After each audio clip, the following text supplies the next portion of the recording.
Many girls are desperate to act. Oh. When you are telling a man, you understand what I'm saying? Whatever it is. Tell me, do what you want. Oh, okay. When you offer a man, I say, okay, give me that role now. I go call your hotel now. What be this now? I'll not be child. What do you expect? Many Nigerian rich men patronize our women and give them benefits that make us look like we're not working hard. Nigeria's entertainment industry is called Nollywood. If you are going to meet the governor of Ogun State, don't say we are Yoruba Wood. How many woods can we have? You see, that's the same problem with a black man. You go do BBL. You have it. And puff it up. And start saying, start doing your hand like this. Oh my God. So most of the girls are coming to Nollywood to learn how to act. You don't come to Nollywood to learn how to act. You come to Nollywood to know how to exploit your trade and make it better. Acting is in you. If it's not in you, go and sell crayfish. I hope you know the name Nollywood was nothing. When they were writing in New York. We didn't give ourselves that name. It was like Nothing Wood. Oh, wow. If Denzel Washington puts in the number of hours I put in a production here, his color will change to charcoal the next day. Because we built this industry with tears, sweat, and blood. Some of us are lucky to still have our health in good place. True. We started this industry at a time when there was a light called 2K. If they didn't want 2K on you, Chukwudi, they will remove from your name. It was so hot. I want a situation where at 70, 75, 80, 90, as God will give life, I'll still be acting. So I don't want little people who don't know anything about the industry to dig the grave from the leg. I fear no man except God. Let's run some people out of the industry. Are you aware most artists are on drugs? Some of them. If I call names, you go say, huh? Oh. So how we know them most times is when they come to location. Chukudi, your business becomes my business when you don't mind their business. Don't bring it on set. Go and stone in your hotel. Not only you sabi take collateral or whatever it is. That's what it is. If we have a call time for 8 a.m., 8 a.m. is 8 a.m. Yes. Don't be stoned by 8. Your business will become my business when you don't mind their business. So if we get there at 8, we'll shoot. Go back to your hotel and kill yourself. For men, those who have unnatural, when I mean unnatural in law, you should understand it to be when man, they sleep with man and all this stuff, It happen for the industry. Of course. Let me shock you. That's if your shock absorber is working. I can take it.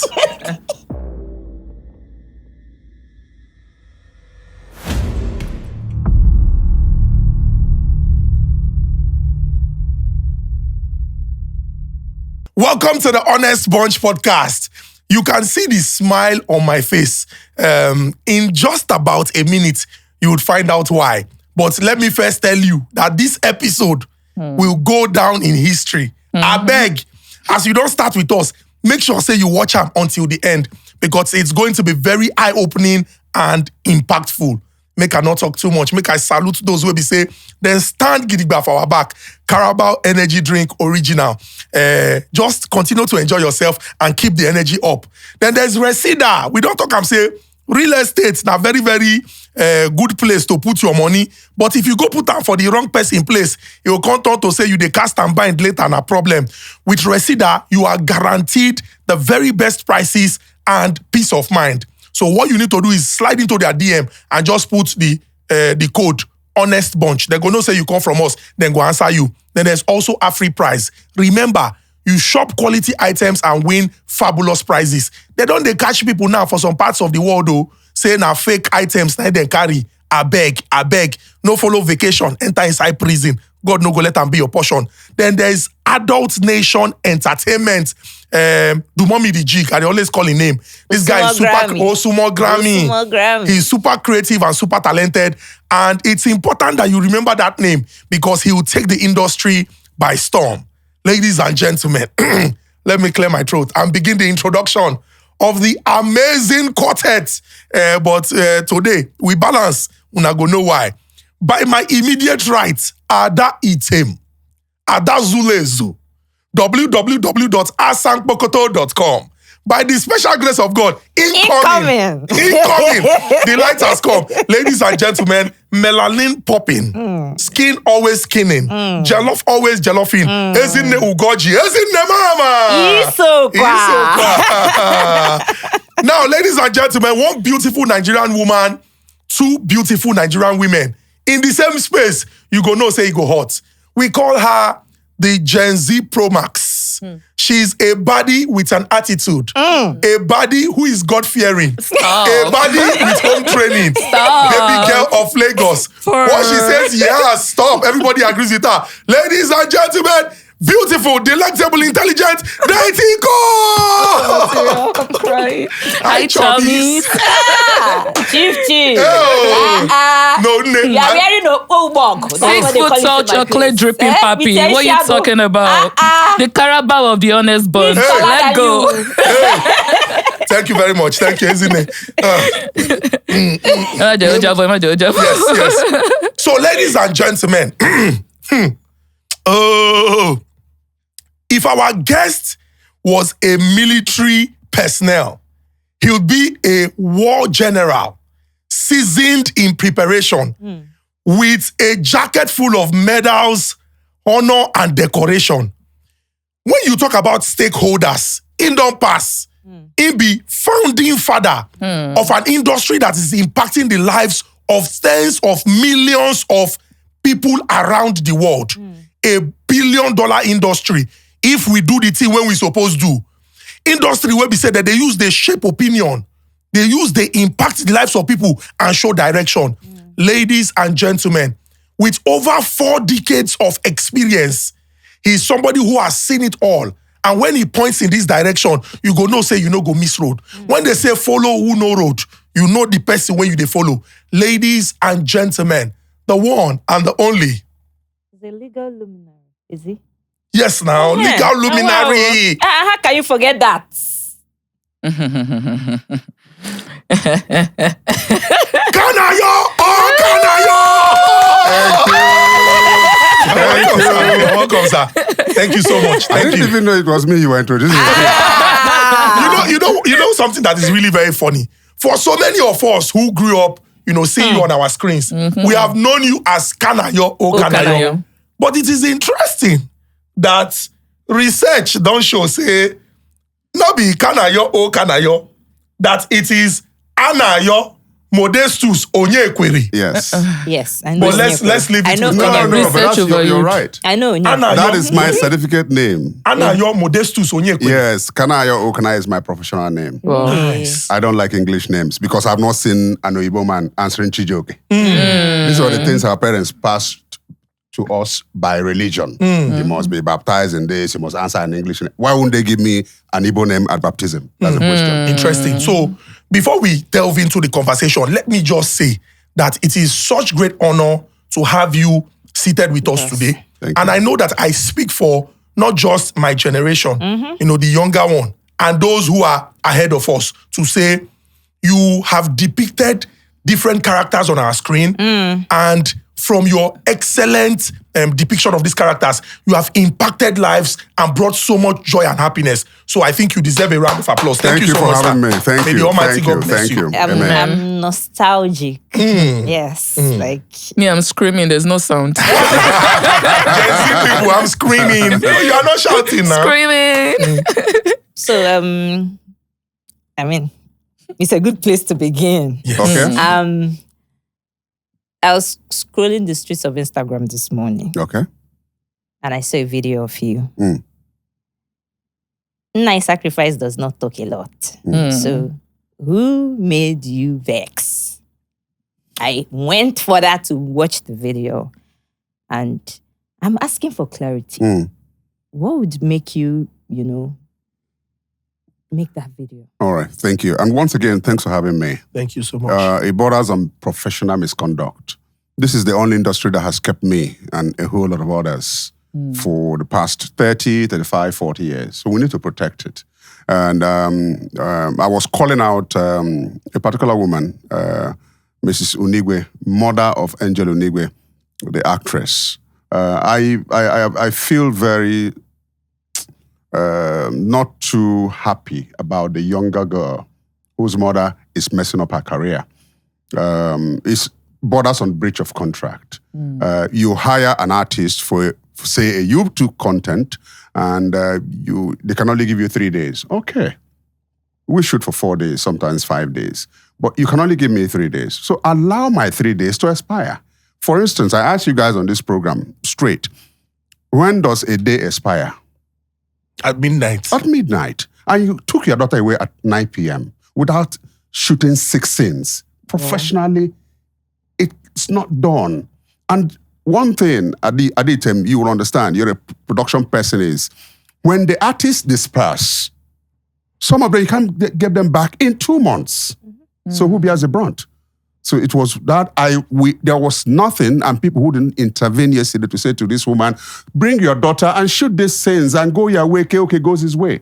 She wouldn't listen. And then when I went out, now was talking to people, I now had reports of people who said, she took my money here, she wouldn't bring the daughter. When she comes, she makes trouble. And I found out that immediately your money entered this woman now, she will change all the things in the contract you had with her, either oral contract or written contract. And that's why I called her out. As a high-standing member of the entertainment industry, I sit at the ringside. It is left for me to protect those who cannot speak, those who don't know when their rights are breached or violated. And I stand in that gap. She has done this to a lot of people, and most of them called me yesterday to say, she thinks she could do me this, and so on. Wow. And there was nothing we didn't beg this woman to say. People now say that, are you aware KOK is a legend? Are you aware he's one of those who established the industry? This is something you have to even do out of respect. She wouldn't listen to anybody. I have everything. Unfortunately, she didn't know we had every evidence of our whole transactions. Even the people she was talking to who were pleading on our behalf for her to come. And at the end, she refused to bring her daughter. But, some would say, instead of bringing it to Instagram, because I went to the comment section and I was like, I saw people's opinion. Some would say, why would you bring it to Instagram? Others would say, is there nobody? Is there no association? Okay. Is there no...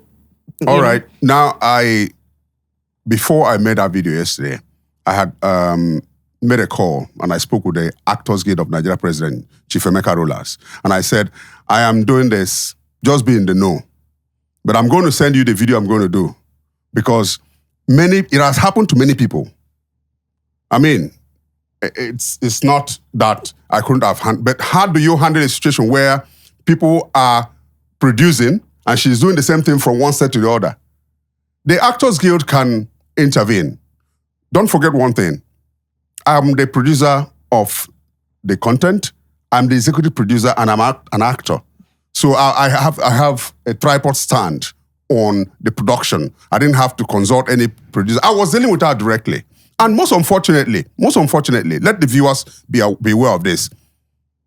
She refused to even cooperate with the costume person, makeup, and so on.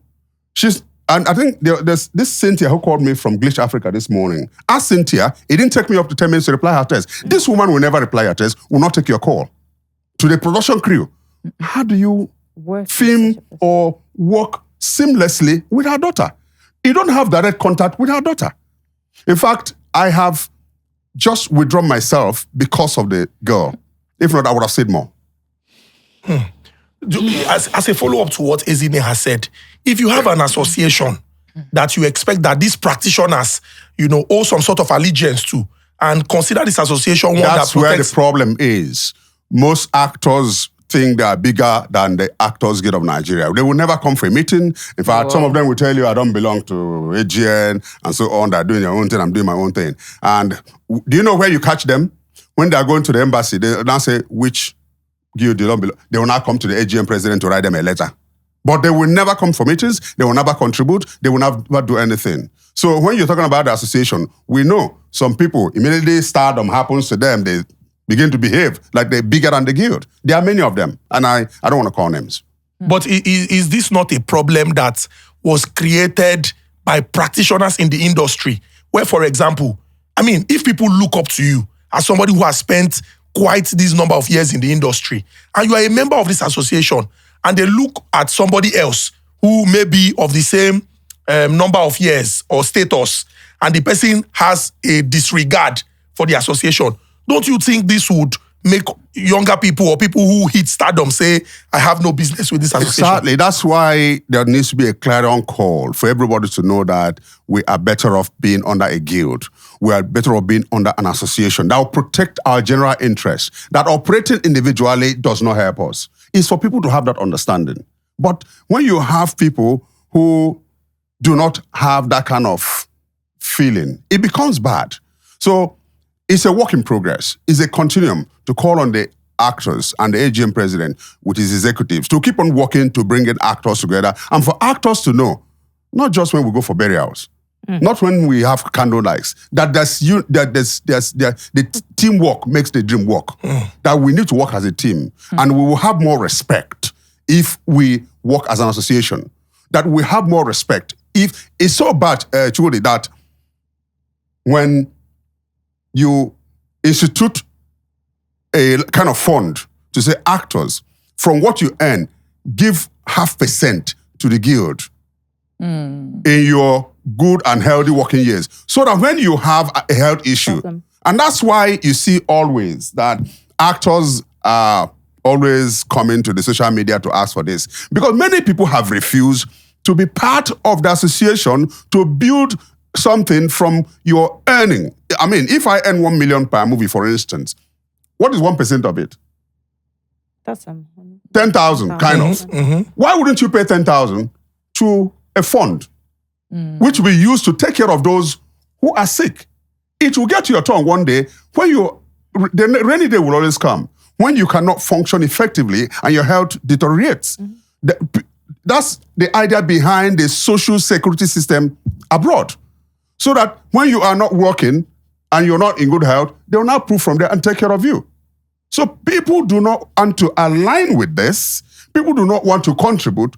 So it becomes something that is of bad taste, as long as I'm concerned. So it's very bad. But is there already like a health, is there a scheme, a health scheme? Oh yeah, there's I'll give it to Emeka Rolas and some other people. They have been working on, even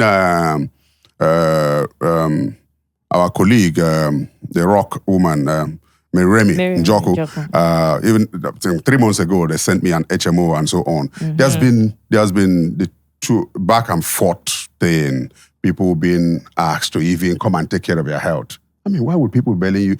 In the Igbo, this thing, they don't say to you, get off from the sun. If sun, they hit you now, you get up. Why would you be begging actors on even things that concern their health? Check your BP, do this. You're begging them. Why would it get to that level? So the health insurance thing is an ongoing thing. Maybe not many people have signed up for it, but it's something that they need, we need, everybody needs. We have people who started out very early in Nollywood. For example, I mean, the record shows that you started out in 1982. That's a long time, and you have been very active. You were not born then, don't worry. Never. My mama said never. So let's talk about the origin of Nollywood. Because the truth is, if you do not know where you are coming from, you will not know. You will definitely not know. Celebrating you. Exactly. So let's talk about the origin of Nollywood, so that we can, understand hierarchy, the evolution, and how we are here today. At a time in the Federal Republic of Nigeria, there was only one broadcast station, Nigerian Television Authority. NTA. And if you had to exploit your trade, you had to pass through NTA. We passed through NTA. So that's why you see the older actors have patience. RMD and all this stuff. I don't want to mention many names. But the fact is, when they come on set, they have that focus that if there's a force majeure, like rain or something like that, okay, I'll not be weak or some. They wait. But these new ones are not that patient. So we came from a background of the NTA, pink form. You had to fill a pink form, and it will be processed the civil service structure way. And then you may wait for 3 naira or 1 naira or 2 naira then, back in the 80s, to be processed for the next 3 or 4 months. Wow. And when that check comes, you may not have an account to pay it in. So you have to pay it through somebody's account and start waiting for the person to clear, the process of clearing checks in those days. So from that background, so sorry, sir, wait to 3 naira, 2 naira, 4 naira. That era was when you... Of course. Ask them. I mean, you can graduate from 3 naira, 4 naira. I earned 3 naira on radio in Enugu in those days. Practical. And then you went on to 10 naira, 50 naira, 100 naira. Sorry. I earned 1,500 naira in living in bondage in 1992. 10 years after you started. Yeah, 1,500 naira. Next video links. That's what I was paid. And that was after 4 months or 5 months or 6 months. Wow. That you get the money. They had to market the film, get money back. No, Nick had that thing about him that he does not pay artists until he releases his film. But that was to his own detriment because new guys came on the blog and they were paying you before you even went on set. Wow. But the thing is that was a process. So NTA was only monopoly then. So if you had to hone or exploit your talent, you have to pass through NTA. And then you go through the auditions and so on. And then you started having private televisions come on, DBS, Galaxy TV, this and so on and so on. I mean, we used to go to Ugulano Drive. And then for auditions and so on, gather at the National Theatre, Abegi and all this stuff. And then one thing led to the other. All that station started evolving. We see one for auditions. Because these days, it's difficult for you to see who auditions. These days, it's difficult for you to see who rehearses before a drama is shot. So the collapse of professionalism has been on. So we built this structure from the NTA, which gave some of us the comfort of having the mindset to finish what was started. I mean, you couldn't go on a show then and abandon a show. Where is it coming from? Who is even going to give you... the lie Rasame is in NTA. When you see them walk this way, you start greeting them from there so that the next role would even come. Mm-hmm. Because sometimes when you go for audition, there'll be 1,000 people. So, who you be? What do you call it? Say, okay, come and read. 1,000 people auditioning. Auditioning for a script. It was NT as a monopoly. Do you understand? So, we're enjoying it. But don't also forget, some of us who came from, I was acting in Enugu. Okay? I was already in house plays in the NT Enugu. I can call names. And then New Masquerade, Zebediah, came to Enugu. And we started getting on New Masquerade. So at a point in 1985 or 84, New Masquerade came to Enugu in 1984 with Chris Obirapo as director. And then after 1 year, NTA Lagos called back Chris Obirapo and brought Bolaji Dawodu. So Bolaji, in the first or 2 episodes he directed, called me and said, "What are you doing in Enugu?" I said, "I'm an actor." He said, "No. Your type should go to Lagos. This is too local for you." That's how I came to Lagos. He said, no, you pass Enugu. Your talent is bigger than Enugu. 1985, that's how I came to Lagos. We started hustling here, did drama here, did here. But that's just the story. And today, we have laid our foundation. And that's why I can advise. I won't say I'm a lieutenant general, a field marshal. But the fact is that I am at the ring side of this industry and can advise and can lend support and mentor people and say, this is right, this is right. I'm a marriage.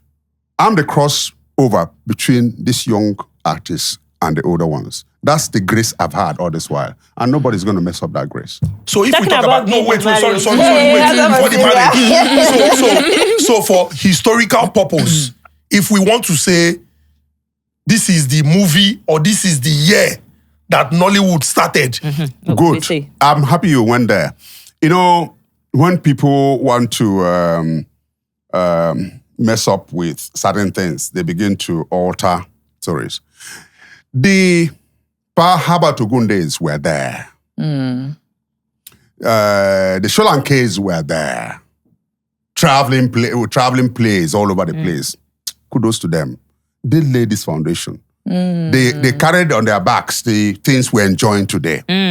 But they were not making, it wasn't home video. Okay. It wasn't home video. They were doing straight drama, traveling theater, and so on. So people would go to certain places to watch them. them. Exactly. Now, Kenneth Nebwe, the maker of Living in Bondage, was behind most Yoruba productions in Idumota and all these markets.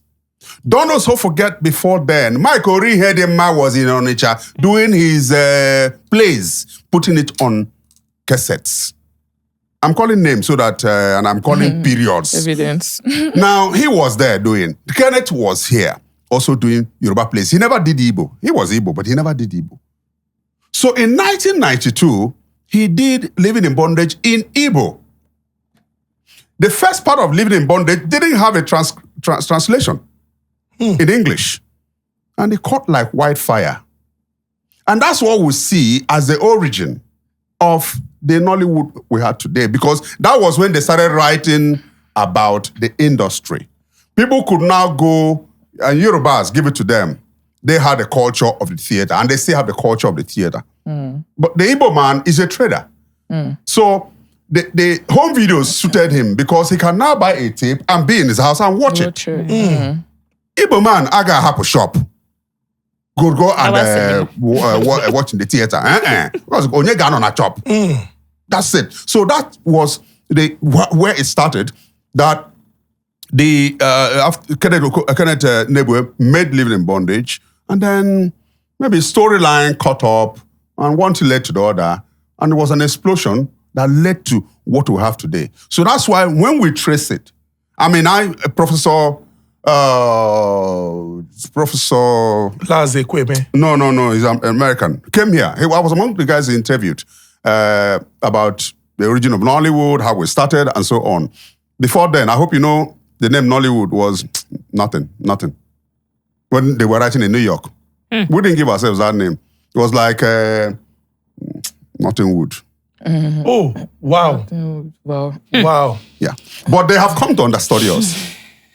Americans from Hollywood have come to say, guys, yeah, I can see some efforts here and there. But yeah, this thing takes us about 1 month to shoot. How come you achieve it in 1 week? Wow. So it was now a course of study for them. And they found out that the zeal we put in, and I said it at one interview, if Denzel Washington puts in the number of hours I put in a production here, his color will change to charcoal the next day. Because we built this industry with tears, sweat, and blood. Some of us are lucky to still have our health in good place. True. We started this industry at a time when there was a light called 2K. If they been one 2K on you, Chukwudi, they will remove from your name. It was so hot. I mean, the camera guy is here, and you know what I'm talking about. These LED lights are not. Do you understand? So we built it. If that 2K falls on you, or you go too close, babe, all your hair will be gone. So, or is it the pneumatic tape or Betacam tape that you used to be using? The technology has withered down, and so what we have is a conundrum of doing things over the years, evolving it, and so on. We have seen 99, 100 is nothing. And we can now come to this level or to this age where we allow everything to go. Don't forget, I'm 62, and I'm not in a hurry to check out. But I want a situation where at 70, 75, 80, 90, as God will give life, I'll still be acting. So I don't want little people who don't know anything about the industry to dig the grave from the leg. They have to dig from the head. That means they were there when the burial was done. I rest my case. So, talking about... Is in a way to novice. You know marriage, wait, before the marriage question, wait. That is the same thing he said. I want to follow up. If not, I will lose it. Okay. So, you talked about how you're 62 and you've managed to have good health, you know. And you've talked about the stress, the struggle coming from where you people were coming from and here now. I want to ask, how have you managed to be relevant? Because in creativity, it doesn't exceed, give or take, 10 years or 15. Say you don't try. People go begin and say, where that guy now? Where is that? He was a legend. That legend. But you've been here and you've been doing it back to back to back. How have you done it? Well, the fact is this, and on a very humorous note, I have not gone anywhere at 1 a.m. to be more successful than anybody or more relevant than anybody. Are you sure? The fact is that maybe there's an unseen finger or hand that has said, let him continue doing what he's doing. I'm not the best actor, even though I've won a best actor at AMA Awards in 2006. I haven't done anything special, but the fact of the matter is, I'm a professional to the core. I try to do things. I try to observe things. For instance, health-wise, I have tried as much as can on my own, because if you do your own, God will do your own. So I have tried as much as I can to take care of my health. I've tried as much as I can to obey the law of nature. You shoot and shoot and shoot. And that's why these days I now speak with those who murmur and those who don't have a voice to say, get some rest. Avoid this one-day shoot. It has health implications. Avoid certain things. You've gone for 1 month, you've not even checked your BP. Avoid it. Unfortunately, there is no insurance in the industry by which we can draw from a pool. It's like you only earn when you're working. There's no royalty. So if there's no royalty, means that when you're not working, you're not earning. So you need to be very, very discerning with your health. So in terms of remaining relevant, I haven't done anything special, but I've tried as much as possible to cooperate with professional conducts, to do my job, and leave the rest for God. That's just what it is. I have, like the young ones say, Uncle, you're a crossover between the older ones and the young ones. I say, because when these younger ones come, I lend my wisdom. They bring their strength. We're married. Let the old live, let the young live. So they have something to give. So don't just discharge them. Let them also know, if they call you old school, Chukwudi, you're old school, Nsobadro. But this is what old school is bringing. You're now married. But when you fence them off, don't forget, many people are from disconnected homes. Sometimes they come to the entertainment industry to just find the space they've been looking for, play music or act. So you need to also let them know that there's the unity and diversity amongst us in the creatives, that we need to embrace it. So when you come on set, you come as an uncle, you come as a senior colleague, you come as a big earner, you come as an influencer, they are looking up to you. So your conduct tells them, okay, uncle know they smoke when they come. And you know they carry cognac or brandy for hand. So it's not actually when I smoke that I'm a good actor. Do you know how I say it? Because there are people who are known with, every time you see them, they carry one brandy or cognac. So the younger actors now start thinking, even I say, now this thing they give power. Now they make them get in lines. Now they make True. Very good. So I do this. And when I'm finished on a set, I'm always talking. I'm paid to talk. When I'm on a set, younger actors will always come to me and say, Uncle, what you have been teaching for the past 4 or 5 days, God bless you. There are some who will come to you and tell you that, Uncle, I never thought like this. I'll be a better person because of this thing you said. Don't forget, I'm a lawyer now, so I'm not judgmental. There are some of us who will judge a girl who's on the street. That's another thing we're going to discuss. Who is on the street. Don't judge her. You don't know what sent her there. There are conditions and situations. Though there's nothing should make armed robbery be yes, but then ask questions first. Sympathize with the situation. Even judges sometimes are helpless in court. They see the situation, but the law has to take its course. So it's better for you to pull that guy on set and say, we have say they do this, but stop. Like, are you aware most artists are on drugs? These are things I have had a tete-a-tete with the AGM president. And he said, okay, I know how influential you are, but make we treat them in-house first. There are many people we need to rescue. Let's say it on this program. We need to rescue. Some of them, if I call names, you go say, huh? Oh. So how we know them most times is when they come to location. They're in their car for the next 2 hours.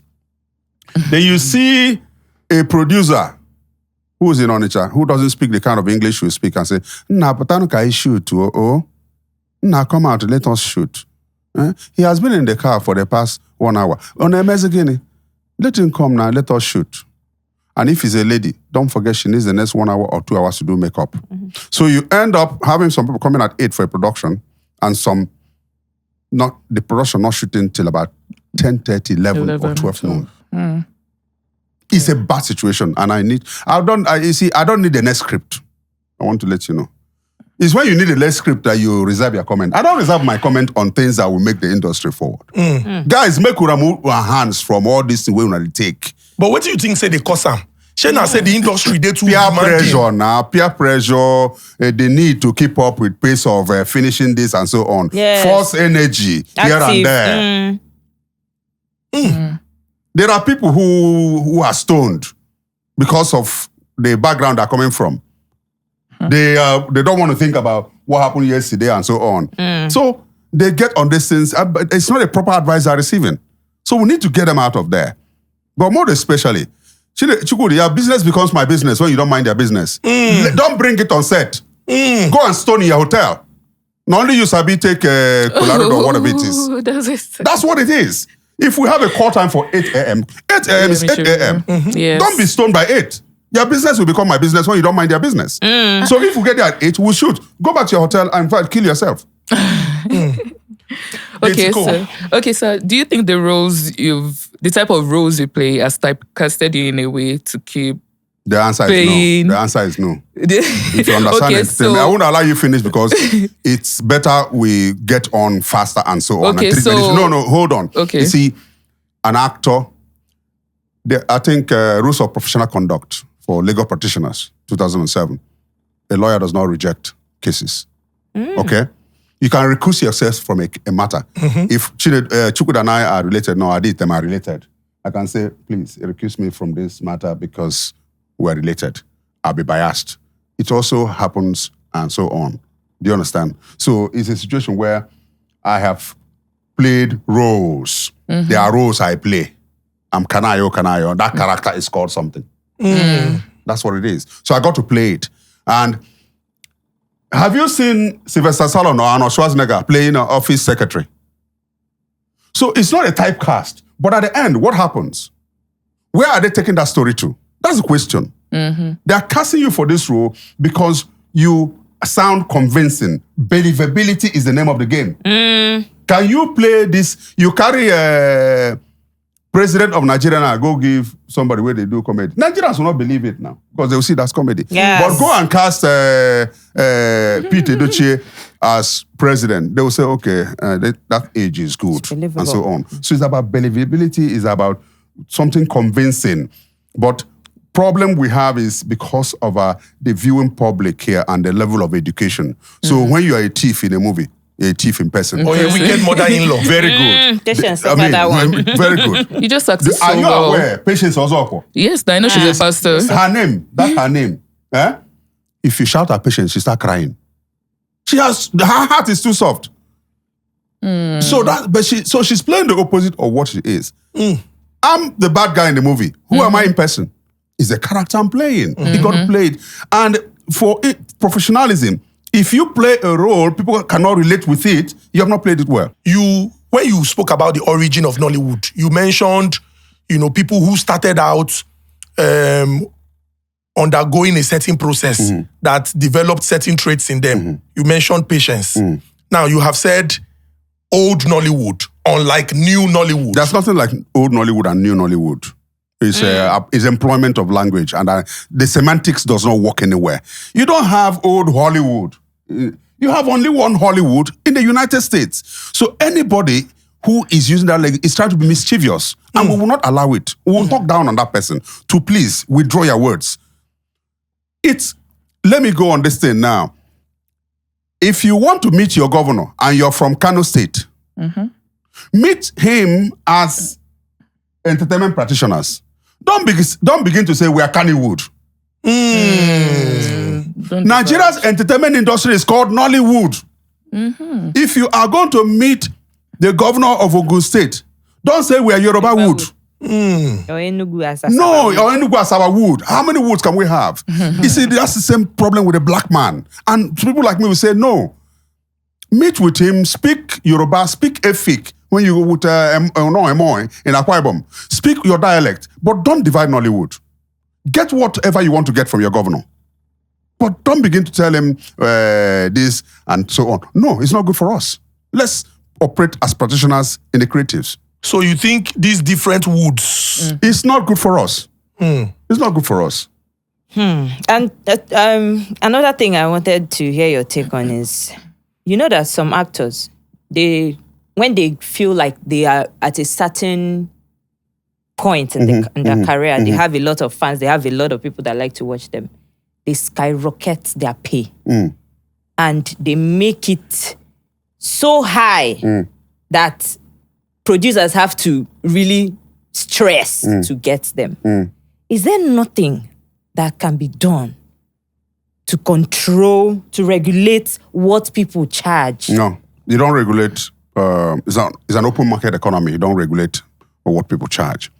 If you can't afford Chukwode, or what's your name again? So if you can't afford Aditem, try to. It even helps to build new artists. In fact, good question, Aditem, good question you asked.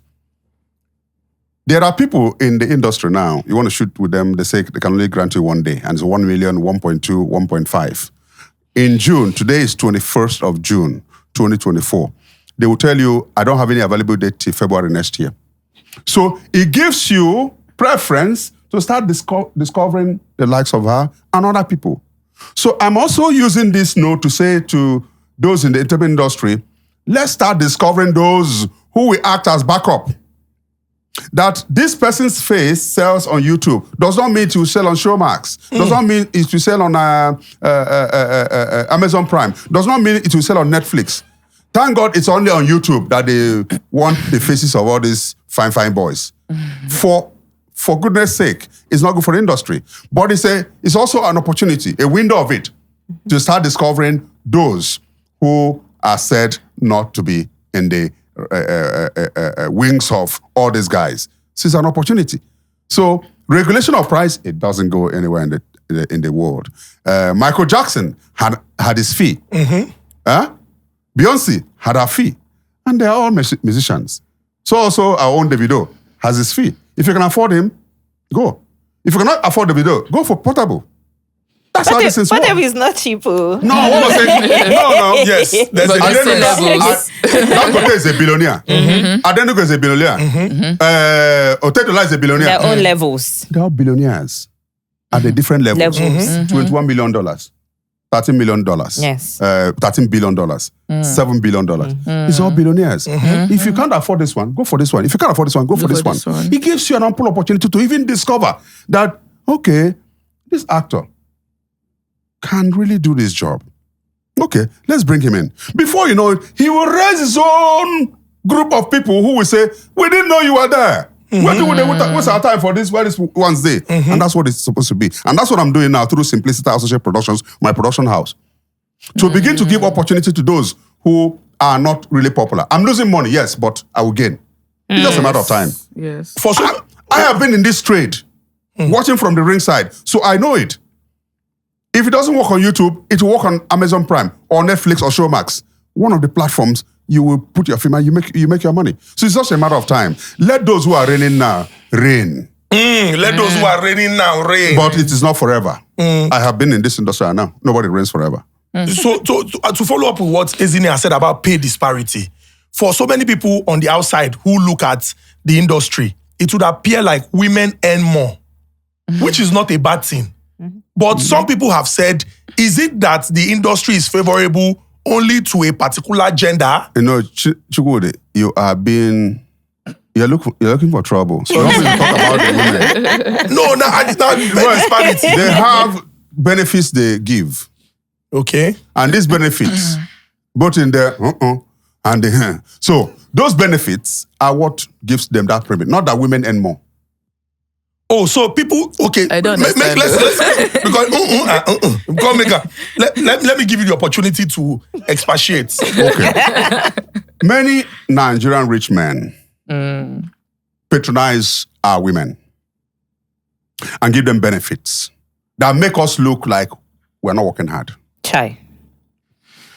Every man has a right to spend his money if you like. Wake up in the morning. When I was in primary school, I used to, if I beg you akara, you don't give me.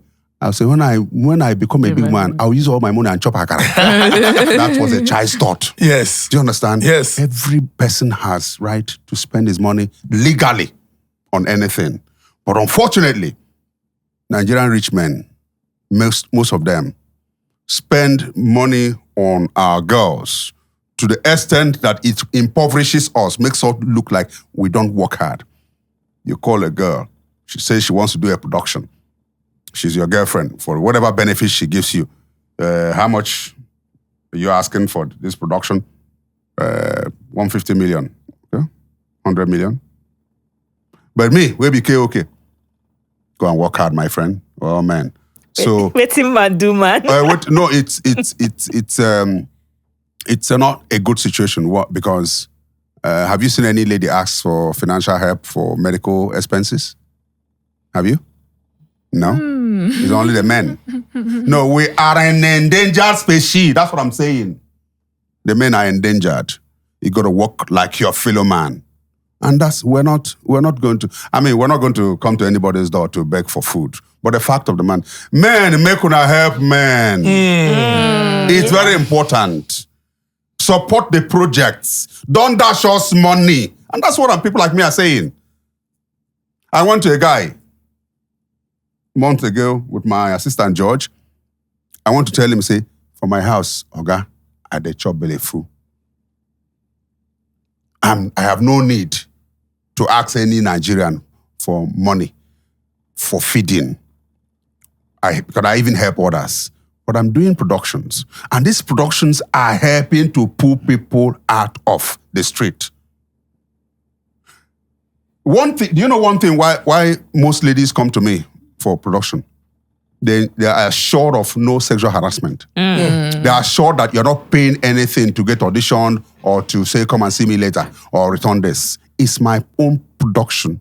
Simplicity Associate Productions. So that money they pay me from this production, I'll apply it back to help people, to take people out of the street, to help those who have been going from one set to the other and say, I've been sexually harassed there. Okay, I'll give you this role. Do you understand? I told the guy, this is what I'm doing. He said, no, wahala, I'll do something. Coming back in the next 2 weeks. This is 3 months after. And I didn't place it at the end. I even said, if you want us to do this business, this is it. I'll bring this proposal and so on. If you want to sow a seed, okay. So men are not fair to men in the industry. So when you see somebody a female riding Range Rover or riding Land Cruiser, oh, good luck. But then, some of the ladies also, don't take it out of context, also work hard. I can mention names, work hard. But there's more help coming from this other side than it is to the men. And it's not a fair play. It's not a fair play because most of my colleagues are not in good health right now. Most of my colleagues are not. So talking of sexual harassment. Okay, because you want to go? Yeah, I would like to go there. You have mentioned it, and some people might say, you just mentioned it casually. Let's go there. Let's go there because it would appear like it's a problem. Because good work you're doing, pulling people out of the streets, helping people. It means that there are certain people who actively, Yes. engage in such vices. Like, if you're not going to give me this, I will definitely not give you that. I know that, it is not exclusive to that industry alone. And it is a challenge that people deal with. And it's also not exclusive to gender. But is it possible that this problem can be addressed, I don't know if managed to a minimum or eradicated totally from the society? It cannot be eradicated. Sexual harassment. It cannot be eradicated. But it can be curtailed by legislations, by sanctions. Actually, not legislation, by sanctions. If you are caught giving condition and the evidence is there, you go in. Nobody rescues you. But the fact of the matter is, I just came back from Asaba last week, Sunday. This lady has been chatting me. We took part in one production. She mentioned to me that a particular producer, who is notorious, asked her to buy him an iPhone 15 to be getting roles. And you ask yourself, Aditem, how much is an iPhone 15? How much does she have to start buying you that? So they even asked to the extent that, help me pay my house rent. Come and act in this movie and all this stuff, and you'll not be paid. Now, first shot I'm going to fire. Many girls are desperate to act. Oh. But is there anything wrong in being desperate to act? No. When you are telling a man, you understand what I'm saying? Whatever it is. Whatever Tell it me, is. do what you want. Oh, okay. When you offer a man and say, okay, give me that role now. I go call your hotel now. What will be this now? I'll not be child. What do you expect? Guns are meant to kill. Men, it's not an official thing. It's an individual thing. So stop dressing loosely. Stop offering yourself to men because you want to act. Stop being too desperate. Let me shock you. That's if your shock absorber is working. I can't take it. Many ladies, how they act in most places, I don't want to restrict it to Asaba, is by owning a fine car.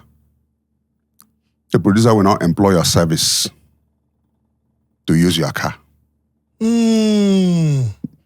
She may even say, no, give me the next room. No, pay me. For use of the car, you become an actress.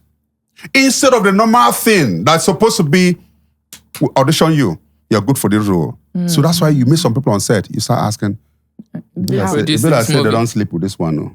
Because she can't even say the lines. So desperation you see, you don't take a child to the nursery school to learn how to poo-poo. The child learns to do it from the house. So most of the girls are coming to Nollywood to learn how to act. You don't come to Nollywood to learn how to act. You come to Nollywood to know how to exploit your trade and make it better. No lecturer in any university teaches you how to act. It has to be in you. They now direct you on stage movement and so on. That's what a lecturer is to do for you. Acting is in you. If it's not in you, go and sell crayfish. So when you have a situation where you have a car and that's all you can offer, and then you go do BBL, you have it, and puff it up, and start saying, start doing your hand like this. Oh my God. These are traits. No, I'm being practical to you. These are traits of what is killing the industry, leading to sexual harassment and so on. Because all the producer sees is that nakedness that can sell the show for him and that which you can offer as benefit. So that's just what it is. So these producers, some of them are notorious. Yeah. Some of them, the girls have run away, the ones who have sense. Some of them give in and even tell their friends. And then, worst of all, you are casting a girl for a role. You're supposed to be earning from the movie. What happens when a girl acts in a movie, she's beautiful, and she had told the producer, don't pay me, make her the act, they go. It's desperation. He also knows you're desperate. So he will invite you to his hotel and make it more. Do men suffer this fate in the industry? Yes. For men, those who have unnatural, when I mean unnatural in law, you should understand it to be when man they sleep with man and all this stuff. It happen for the industry. Of course. Wait, what? But it's a very sad one. It's a very sad one. Very sad one. Wow. But we need to. And you see, these things happen just like when there's rape. A woman who's raped would rather box into a corner and not talk. So when some of these things happen, we tell people, come out and talk. I'm a lawyer. If you come to me and say you were done this on a set, I will try to make some inquiries and so on. And I have good relationship with the executives of Actors Guild of Nigeria. I'll call somebody and say, this is what has happened. Can we investigate? And so on. But people, most times, do not come. So some of them would rather leave the industry. I met a lady who told me she left the industry many years ago because she was asked to do something unholy, and she left. So you lose such people. So the men are not spared. But if we have not seen examples of, like you were speaking about somebody who came to you and explained her situation, and you spoke of a chronic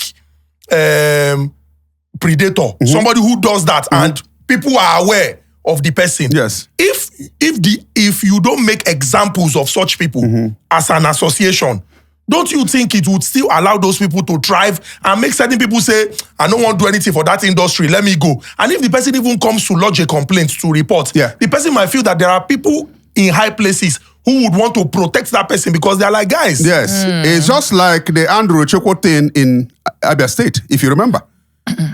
If you remember, when the girl jumped from the window and they went to report to the police and all this, and the case died. The case died.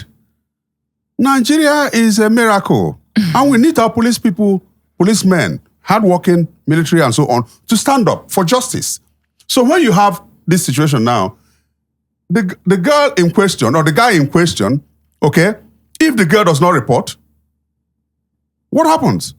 In law, you have what they call local standi. If you don't bring a matter to me, I won't be able to have anything to help you. So it's a clarion call too for these girls to say you have rights, and those rights do not end on the bed. Also set up a guy. Agree to do something. Plant camera. Show it to us. Let's run some people out of the industry. We can do it. But you have to have evidence. Don't just walk away from the industry.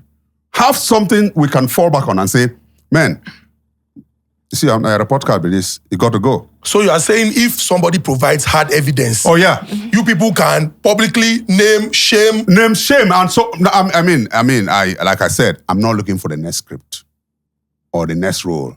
So if acting fails today, I will quietly go to a corner and practice my law and not go to court.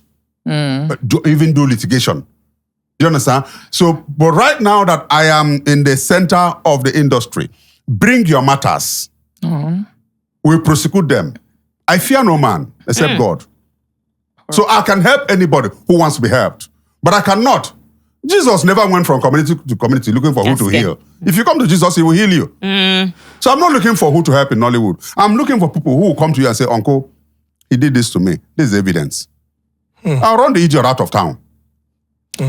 So, Uncle K, what? YouTube movies and Nollywood movies. Yes. You know that if you ask producers, they would say they started to move to Nollywood, to YouTube because the streaming platforms were frustrating them and the Mnets and the rest were frustrating them. So I'm going to ask you, is YouTube phasing out what we know as the proper Nollywood? Beautiful question. Beautiful question. YouTube as a platform has helped the industry. It has helped in several ways that you can think. Now, you don't have to go to the National Film and Video Censors Board to censor your movie. They'll say remove this, and so on. because YouTube has rules. No blood, no court, and so on. So it has come to help the industry that you can, from the comfort of your home, make your money. You can, comfort of your restroom, make your money. Create a content, put it on YouTube. You go. In fact, YouTube rescued the industry. Rescued from the industry. From, which word do I employ now so I don't insult the sensibility? So from some ravaging wolves who were doubling as marketers. Chukwu, you haven't had anything. A time came in the history of Nollywood where marketers gathered as a union and suspended 10 or 11 actors or 12 actors for 1 year. Hey. Unilateral decision. Without hearing all the altering pattern, without hearing from the other side. The actors, including RMD now, was among those who were suspended for 1 year for a presumably unholy conduct. Now, they were suspended. The marketers you had then, who also doubled as executive producers, never wanted an actor to become a marketer. Okay. So they placed a ban on anything that will make you come up to market your film.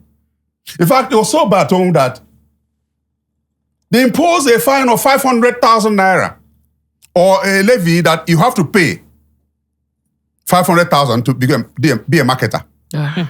This was a time when the entire movie budget could have been 800,000, entire movie budget. So where will an actor get 500,000? So they frustrated actors.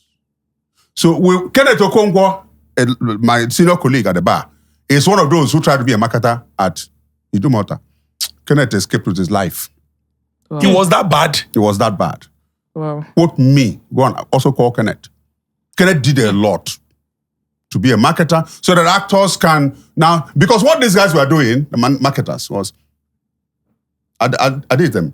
You shoot a movie, then, it was on cassette. You print 1 million copies.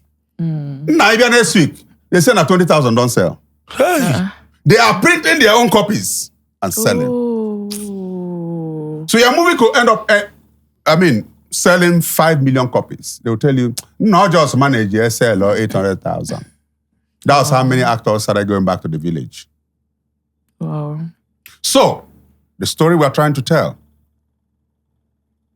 The YouTube platform now came, gave them a window that you don't have to go through anybody again. You shoot your content and put there. But Nigerians are abusing the platform called YouTube because everybody now a producer. So what now happens?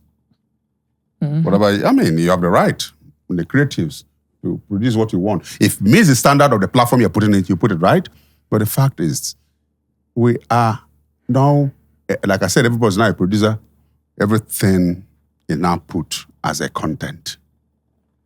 Because 29 million people with statistics are on YouTube every night looking for something to watch. Yes, that's true. But bad news is that we need to watch it. I am one of those who feel that YouTube is not a realistic channel because it restricts you from showing what you can do in the technical area. Most of the films you watch as American films or and so on, you see how a bullet hits somebody and how it pierced. That's creativity. That's somebody sitting down and say, we're going to crash this car. A lot of works will come into it. We're going to explode, bring down this building. That's it. All those, YouTube cannot allow you explore this. So it doesn't represent the original creativity of what you're practicing. But on the good news, is giving opportunities to people to earn dollar every month. True.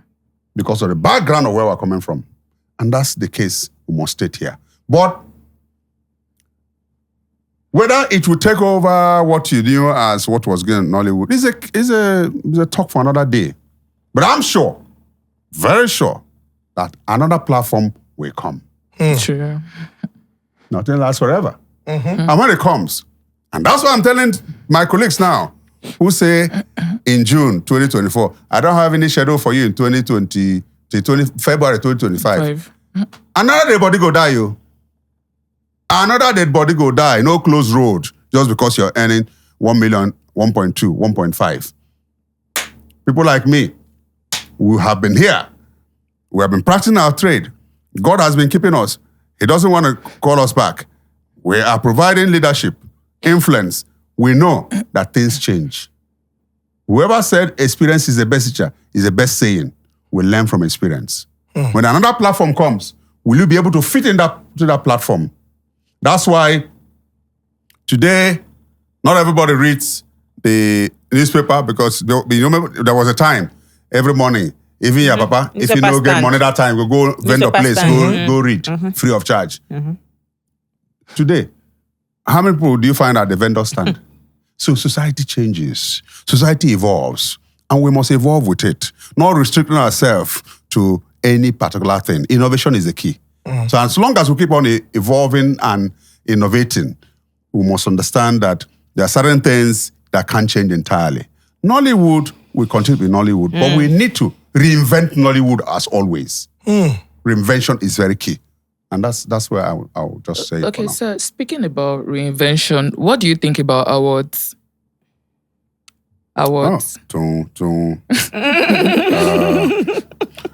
First of all, award is a good reward for what you put in.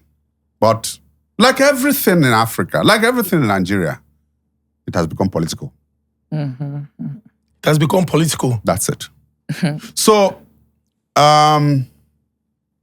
you don't have to give me an award because you have confirmed my coming to the award. Oh. If I'm not going to come, my award can be received by somebody now. So does that happen?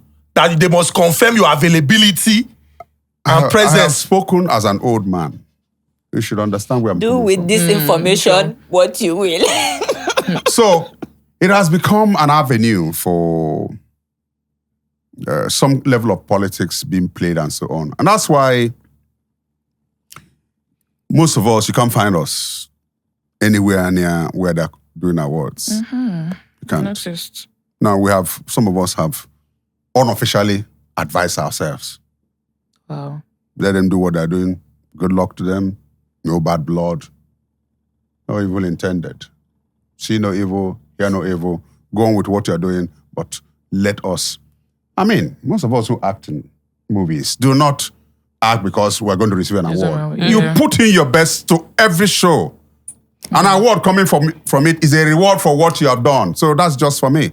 So I'm never acting to receive an award. In fact, these days, I've closed my door to awards. But Uncle, it has become... Are you also aware in Nigeria that when you win an award, that year, fit no get roles. So. Go and ask those who have won awards in Nigeria. That is 1 year that... in Hollywood, how it is done is that immediately you are declared best actor. You don't go rest too. From your earnings will go... But what did they happen? Why? They put something inside the award that be... No. Why? People may discuss you. You know you are here now, Chukwudi. People may discuss you and say, this one when don't win award. It be like saying price go very good. Perception. Now fit for them again, no. You know, one of the things that can happen to you that you may not know how inconvenient it can be. Small people can discuss you at a small place. And the news will be higher than those who never discussed you. Say, no, not true. In price, don't come high. Just like what is happening in the industry. You call Aditem, where are you there?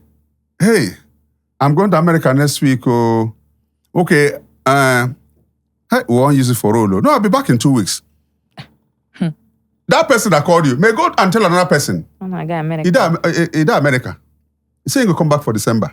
The news will go around that you are in America, you're coming back in December. Meanwhile, after 1 month, you've come back. So unless you now call some people and say, no, they're here now. Never call me for work. Okay, no, they talk say you come back February next year. Kai. It has happened to a lot of us in the industry, especially being discussed by those who are either fencing to get role for some people or who don't like your face. Wow. So I'm even asking based on the side of it's mostly I don't know if you guys noticed though, it's mostly the younger people. I'm not saying they shouldn't notice the young people, right? But I just feel older people should be more appreciated. And again, this section of online, what are they called? Cinema. The cinema people, they don't categorize it, like they don't put it in places, like they don't categorize it very well. I feel they just give award to any new face. They don't look at the job or the effort whoever it is has put into the industry very well. They just share the award anyhow. No, it's not about what you're putting into the industry. It's based on the role you played in a particular movie. The role you played. And don't also forget, when you are going for Miss World or Miss Nigeria, there are more women who are more beautiful who didn't go for that contest. Do you understand? True. So awards are given based on the movies that are brought in for that are submitted. Yeah, if you don't submit your film, nobody. There could be more movies that are better than what they are doing there, but it's based on. So you're not given an award based on you are a veteran, you're a legend, and so on. It's based on submissions. But what I'm saying, and I keep on saying, is remove politics from all this. Don't give me a role because a judge is my friend. Judge me based on the role the character depicted. You know, I would have wanted to say something here, but the thing is, I was at last year's AMBC or something like that. There was so much skakako in the hall about a particular award that was given. And the side talks showed you the kind of politics people thought and so on. It's just like election, okay? What is in the board? How do the people vote? You see it there. So when it doesn't go the way they voted, they will revote. Oh, wow. That's what it is now. People have watched a particular movie, and it should be by people's choice and their votes, and to say, yeah, we sure that's him. That's the guy that depicted the role. If it doesn't go that way, that's politics. So you know that not a lot of people. You're an elder. So like you said, you are not scared. You are not hoping on anybody to give you the next script. Not a lot of people can come. In fact, it's happened on this podcast that we had a guest. He's a Nollywood actor. And he came and he said so much and people were like, And afterwards, he was nominated for no, he wasn't even nominated. In fact, the film that he was in had a lot of nominations. But he, that was the lead cast, didn't get a nomination. And the film, and people kept talking like, why did this? Because he came on the podcast and he spoke. Not a lot of people are able to come and sit down and talk without being scared of, being cancelled or being blacklisted by people that the statements that they've made would be a threat to, Well, the fact is this, some of us are structured in such a way that we say what we want to say in good faith. In good faith. If I'm saying, just like the video I told you I made it in good faith because there were situations, there were people coming in to say, he has done me this, she has done me that, she has done me this. So in good faith. So if you come on this podcast and say something in good faith and somebody's blacklisting you or not giving you the next script, it's not a blanket ban or blanket for everybody. A time will come where, not too long from then, people will still give you the roles you're supposed to play. The water where you go drink, like they say, no go pass you. But this thing, they happen for the industry. Yeah, of course, it does. It does. Say one person, if we call one person, call the other person, and they will just agree, say, this guy will not go. Like, for instance, the guy you are talking about who is very notorious for sexual harassment, okay? I call people when I go to shoot in that area, and I've even called the guy. He knelt before me and will say, Uncle, I no go do him again. But he still does it. What I'm saying is this. When I shoot on sets and the discussions come around that, I'll call the guy's name and say, he's not in my good prayers. Because one hand touches the oil. So is the whole hand. So it's the whole hand. So when they call Nollywood people, you are involved, I'm involved. So, but then I can't be judged by his conduct. So judge me on my own merit. But when his business, he refuses to mind his business, it becomes my business to make sure that I am not grouped on the same thing with him. So I will always speak my mind. But I'm being guarded because of the position I hold to also know that you should tell the truth. You should tell the lie that you should unite a couple than the truth that will separate them. Tell the lie that will unite the couple. and the truth that will separate them. If I see your wife for hotel now, I know saying I'm a Grimo, carry and come there originally. Maybe she can't charge phone. Very good now. You get, as I could tell you, that will be the end of the marriage. So I'd rather tell the lie that will unite you guys than the truth that will separate you guys. It's just simple. So for the sake of clarity, it was reported in the news a couple of months ago that scenes depicting smoking, sex, ritual, and cultism, and so many other vices, that they have been banned in Nollywood. The way when we read them, the way when the explanation they go, it's not clear. As a practitioner in that industry, what exactly is that news about? And as a supposed ritualist. Typecast. What is that story about? Let me, immediately that news broke out. There's this thing about being quoted and being misquoted. But first thing I said was, it was sensible nonsense. You don't regulate creativity. There are certain things you can do. Minister was attributed to have said this, to have said that, and so on. And I said, Minister, please go and look for work to do and begin to engage people who are doing corrupt things in the nation. Minister, please, your focus should be on anything that will help us get out of election rigging and so on. I made just one or two comments, and journalists were calling me I say, no, let the minister reply me, and I will now make an open statement. The fact of the matter is this. My good friend, Shoaib Hussein, got across to me when he saw also one line. They just quoted one line. KK replies, Minister. As a personal friend said, the minister never said so. He will not be part of it. That Hussein, Shoaib is the DG, National Film and Video Censors Board now, that this is what the minister said, and this is what it's meant to achieve. Anything promoting this will not be allowed. Okay. All right? Now, the thing is, you cannot stifle creativity because of different platforms. You can only give vent to it on NTA, which government controls, or films that go to the National Film and Video Censors Board. What about YouTube? It doesn't go there. So how do you do that? Okay? Now, what should concern us as a people is that we make movies that protect us as a people, take care of national security, and so on. But telling stories as we know it to make some people in the society not to do certain things. For instance, every day, you hear of one ritual or the other on the Lagos-Ibadan Express Road. What has government done to make sure you sweep Lagos-Ibadan Express Road of all these quarters and so on? Many cars miss. People miss every day on some express roads. One chance. What has government done to it? It is the primary role of government is welfare and security of the people. And that's chapter 14 of the Constitution. Welfare and security of the people. So if you now begin to come to the movie industry to say, like Lai Mohammed said 2 years ago, of banning this. He was the first person who threw that this thing. And I said, Minister, you no go walk. Why you no go walk is because there are certain things you've not taken charge of.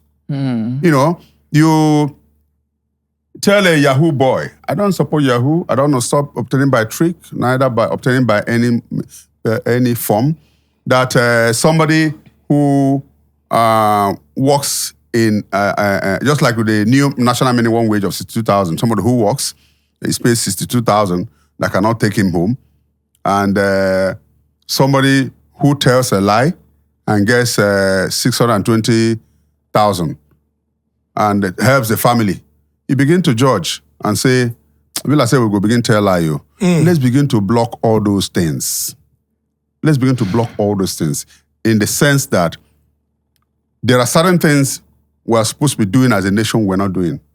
Protecting those things that are related to how many Americans do ritual or kill people to make money.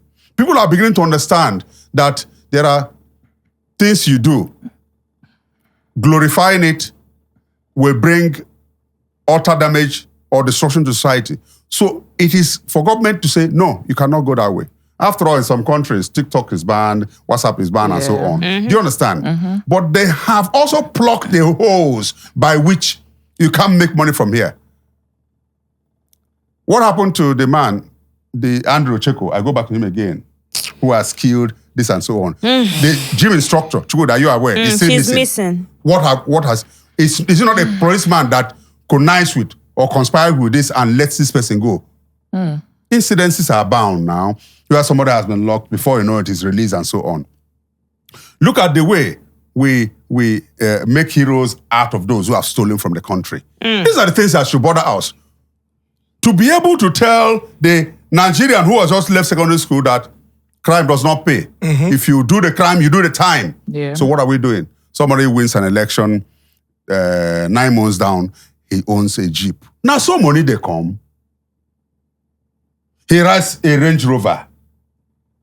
Just like what I've been preaching. I've gone to many churches, they've given me the microphone. You need to hear this. Any money that has not got process or source, don't go there.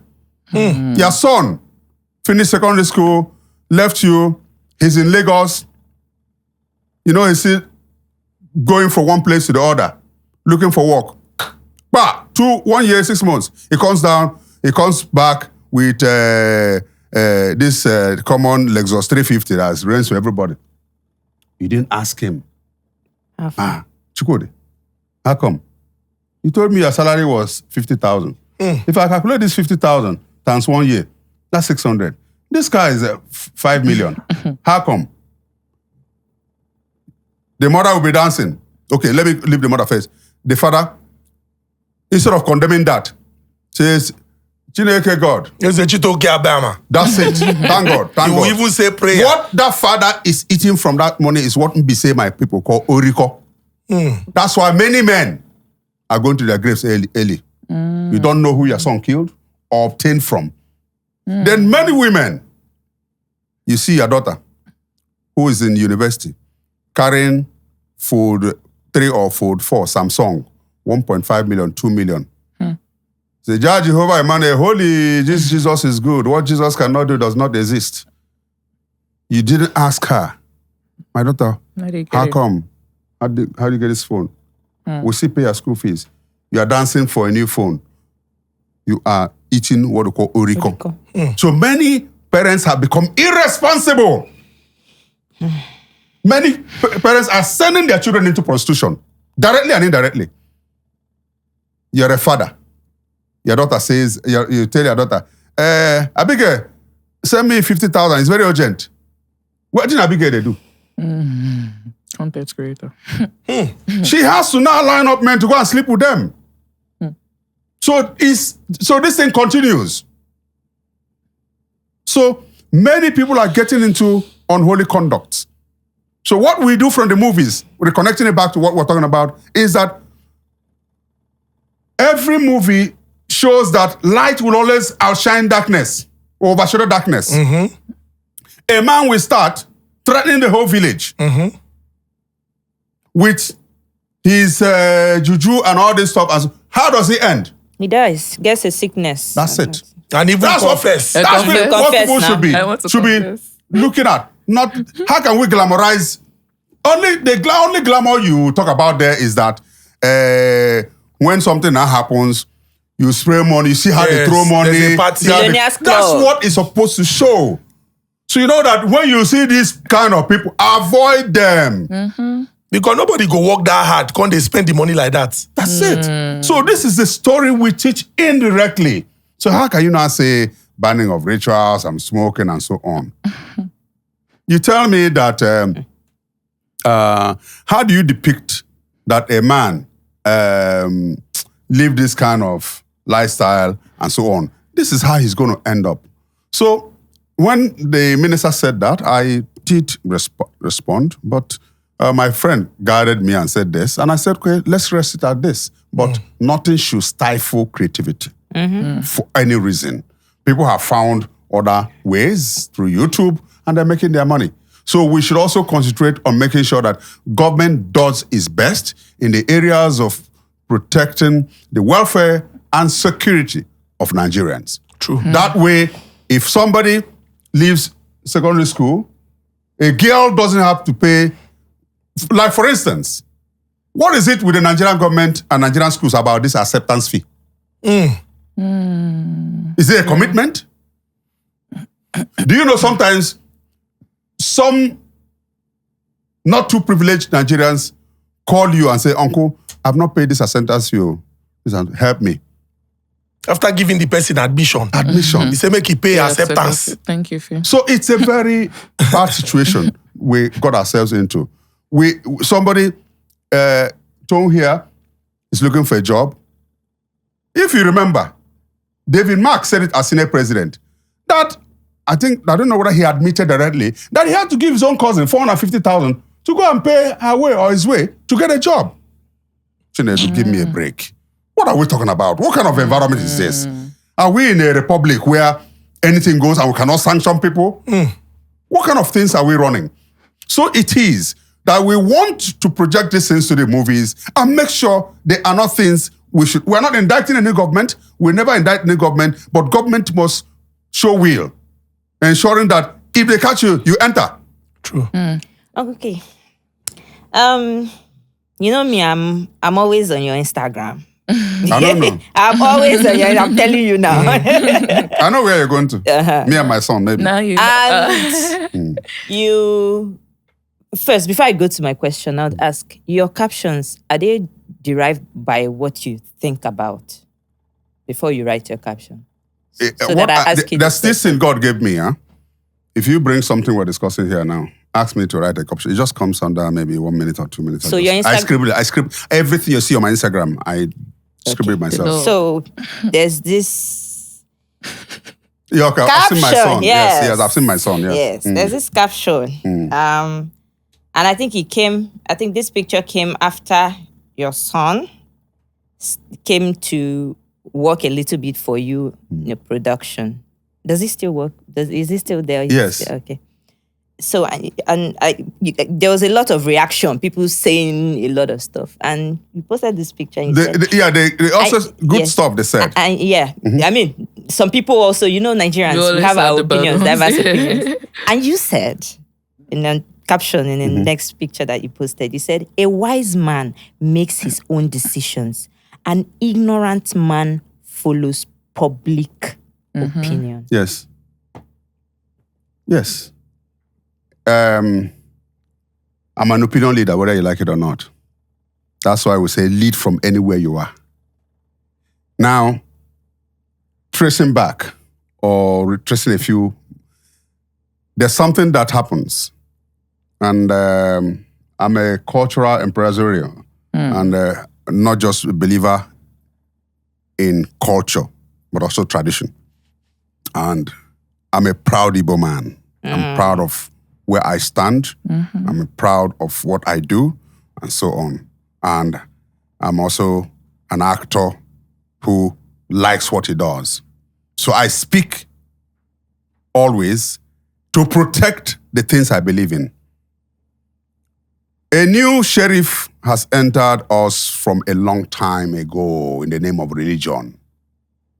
What religion has done to us, we may not recover from it. Like Karl Marx said, religion is the opium of the masses. And what does it mean? Chukwudi, Adeytem is your Igbo sister now. I go lock him up. Leave him now. Please, in the name of God, leave him. Meanwhile, what he did to you, let the courts decide it. Because he has talked about God, okay, we'll settle it. Now, my son just finished from university. Congratulations. Thank you. Yeah, congrats. And that's my first son. Then he, for the meantime, they would let him follow me to the office. Not just wake up in the morning and eat. If I'm going, follow me. That way, he will understand what I do to put food on the table. Many Nigerian people, that's why that decision, that quote holds. Do not even take their children to know their office, to know what they do, the process of the money making. And that's why immediately anything happens to the man, they start quarreling over the property. They don't know the source. So I felt it's better. He understands, not that he's going to be an actor. He understands how Simpliciter Associate Productions works. So I made him assistant production manager to understudy the production manager and other areas in production. Yeah. So he is not going to show his face as an actor. It doesn't stop us also from when we're doing crowd scenes for him to be in the crowd. Do you understand? Yeah. But let him understand money management, let him understand how productions are done and so on. So he will now appreciate my age. He will now appreciate when people are talking about me, because each time we go out, they'll tell him, your dad is a great man. Proud. We've been watching him for the past 30 years. So let him now begin to appreciate this. Yes. And whenever I say, like whenever there's something Clinton, my son does, whenever I get up, like after sitting for 2 hours or thereabout, this pain will come here. So he will now knock me here. So when he does that, I say, okay, at least you see, say, we done the old. But this is what we do to make that money. This is what we do to get appreciation. So that way, he will not fritter the money he makes. That way, he will begin to appreciate what I do and what he's going to do further in life in whatever industry or trade he has chosen. That takes me to the next thing. The first week he worked with us, this is an amount the production manager earns, so his assistant earns maybe 20,000 less. So the culture, which I have found out, is the culture of the Igbos, also the culture of the Yorubas and many places in Nigeria, is that when you earn your first salary, you take it to your father. He's your biological father. He's the only one who has your best interest at heart. If, for instance, my son earned 50,000 for that first drama he did, he worked as assistant production manager. I asked him to give me 500 naira from the 50,000. And I said, kneel down. I prayed for him. Your first salary is your father, not your pastor. So religion has brought a lot of washing that a man will sit in the comfort of his home and ask my son or daughter to bring what they call first fruit. For what? Now you train him? My suffering all my life? He receives my fatherly blessings, and that goes all through his life. I'm the only person who can open my mouth and cause something that happens. You as pastor cannot. So this brainwashing has to stop. A man woke up, and that was where that thing came from in January on video. I don't know whether you saw it. And said, it is my portion. It is my blessing. You must bring your salary to me. And I asked you, Chukwudi, entire salary, 100%. Remember, I took 5,000. 500 from my son's own. Ask yourself, logically, and you that is watching this program, ask yourself logically, if you take 100%, what about the child's transportation? Won't he eat that month? Won't he recharge his phone? It's wicked for anybody to do that. It is not God. And we must challenge it. I'm not a Christian to the level of following sheepishly or falling for anything you say. We all have anointing. Bible says, ye are gods. I'm a God. So nobody should hypnotize my children in the name of God said. There are biblical passages that back this claim. For every law, there's an exception. And there are laws you quote. You must quote them within the community of other laws. I won't say more than that. You know, it's just like when to just give leverage to this. There are places in the Bible that say no alcohol, and some other places will say a little alcohol. Is it not so? So don't just quote it for your own. You can quote anything. There are places you go, it will tell you got to do this too. Okay, so I really admire your parenting skill, because that follow up to what Ezinne said there. When you posted that video introducing your son to the industry, you made it clear that he should be treated like every a other crew member, not like as my son. Exactly. Because when they start giving him that I say, okay, son, and so on. You kill what he came for. But my friend, this is your duty to go and man this way. Man this way. Go and do this. And that's how we should all treat our that's children. really admirable. And that's why you see the son of the richest man in the United States and so on going to work at 14 or 15 in a mall to get experience of how to manage the family business. Indians are good at doing it. Other people are good at doing it. Why are we... all you hear about the Nigerian rich man is that the son spent 10,000 pounds in a club in a night. Yeah, true. Why would we be going that way? Why would we be going that way? Is there no source to this world? Not every black man, not every Nigerian who has made money is a criminal. But we must mind the way we spend our money, especially on our children. Yeah. I'm not asking any man to deny his children the comfort. Time is gone, and the times have changed. When good Lord Jonathan said he went to school. Had no shoes. Had no shoes. We're not saying our children should not have no shoes. But there are certain comforts we must start giving. Yeah. Everything your child asks you. Are you aware those who are making it now more are those who suffered? Yeah. Those who suffered. Yes. Those who even lost their parents when they were small are those who are now up the ladder. Those who were pampered so much are so lazy. They are not streetwise. Yes. And that leads me to another person. Are you aware that many of the people in power today are the ones who never had first class? Yes. Let me prove to you, Chinedu. Or Chukwudi. Now, there were those days when they see you, and when chicken lost for village, na Chukwudi. Those who come late or exam, that same week where they take an exam, Chukwudi. But Chukwudi, when he buys this, he sells, makes money, he disappears. He was 38 over 40 in the class. He had business acumen, not intellect in academics. These are the guys who are ruling Nigeria now. So business acumen, intellect in academics. Yes. So these guys, chicken go lost for village, na them. This woman girl belly, na them. But for school, they were not doing well. So we needed to explore that area and say, how these people will be better business people than putting everybody that you must study a particular course for 4 years. Like, for instance, I have kept on asking, why should somebody who is a natural musician spend 4 years studying music when he has his voice? That's the question you should be asking. So there must be a curriculum, not to pass everybody through this academic for 4 years or 5 years, and coming up, you go read geography. At the end, you come and play music. I don't see where it. No, you spoke about. It doesn't finish. No, this one is still about family. Wait. So somebody shared something. And the person said, the gag is your kids owe you nothing. Not even gratefulness or appreciation. Yes, that is nice, but owe it, nah.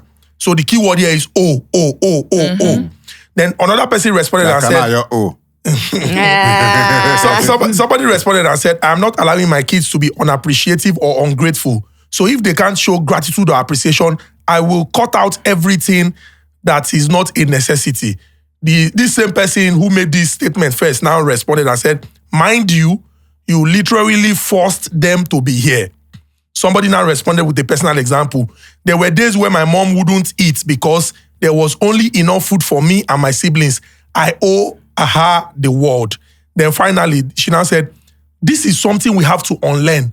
Parenting is signing up for sacrificing. It is a shame she had to do that, but you don't owe a parent anything for making sure your basic needs are met. And children should not ever feel that they are indebted to their parents for anything. No, it's first of all, from what perspective are we talking about? From the African perspective or the American perspective? There are two different cultures, two different jurisdictions.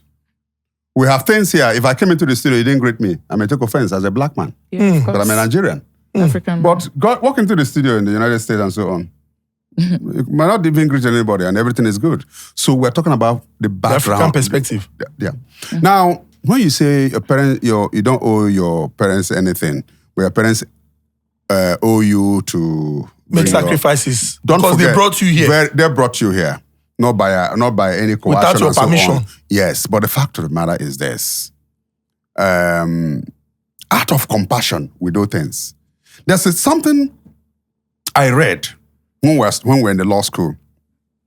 If a child is a child of 1 year or 2 years, is by a swimming pool, you don't owe a rescue to that child not to drown in that swimming pool. It's out of compassion that you go and carry that child. The law will not indict you. I think I read it in the law school. So, it is also out of that compassion that when your parents are old, you lend some hand. It's an African thing to live communally. It's an African thing that when your parents are old, they come to your house. In America, they go to a home. So when you are talking about this, let's talk about it within contexts of where we are situated. So when you people are saying, let's indigenize it, let's localize it. Your parents, it's not a bad thing that you have, God has blessed you with some benefits and you buy your father or mother a car. It is not out of place for you to say, I celebrate you on the many Mother's Day and June 16, the Father's Day. And that, You just had to. Because what men get in this life is one bottle of snap when just the had woman to. goes for mugo. When You they come back, they bring just you had one. to. Dad, I got you one cognac. The woman is coming back with dollars and new wrapper and so on. But the man gets cognac.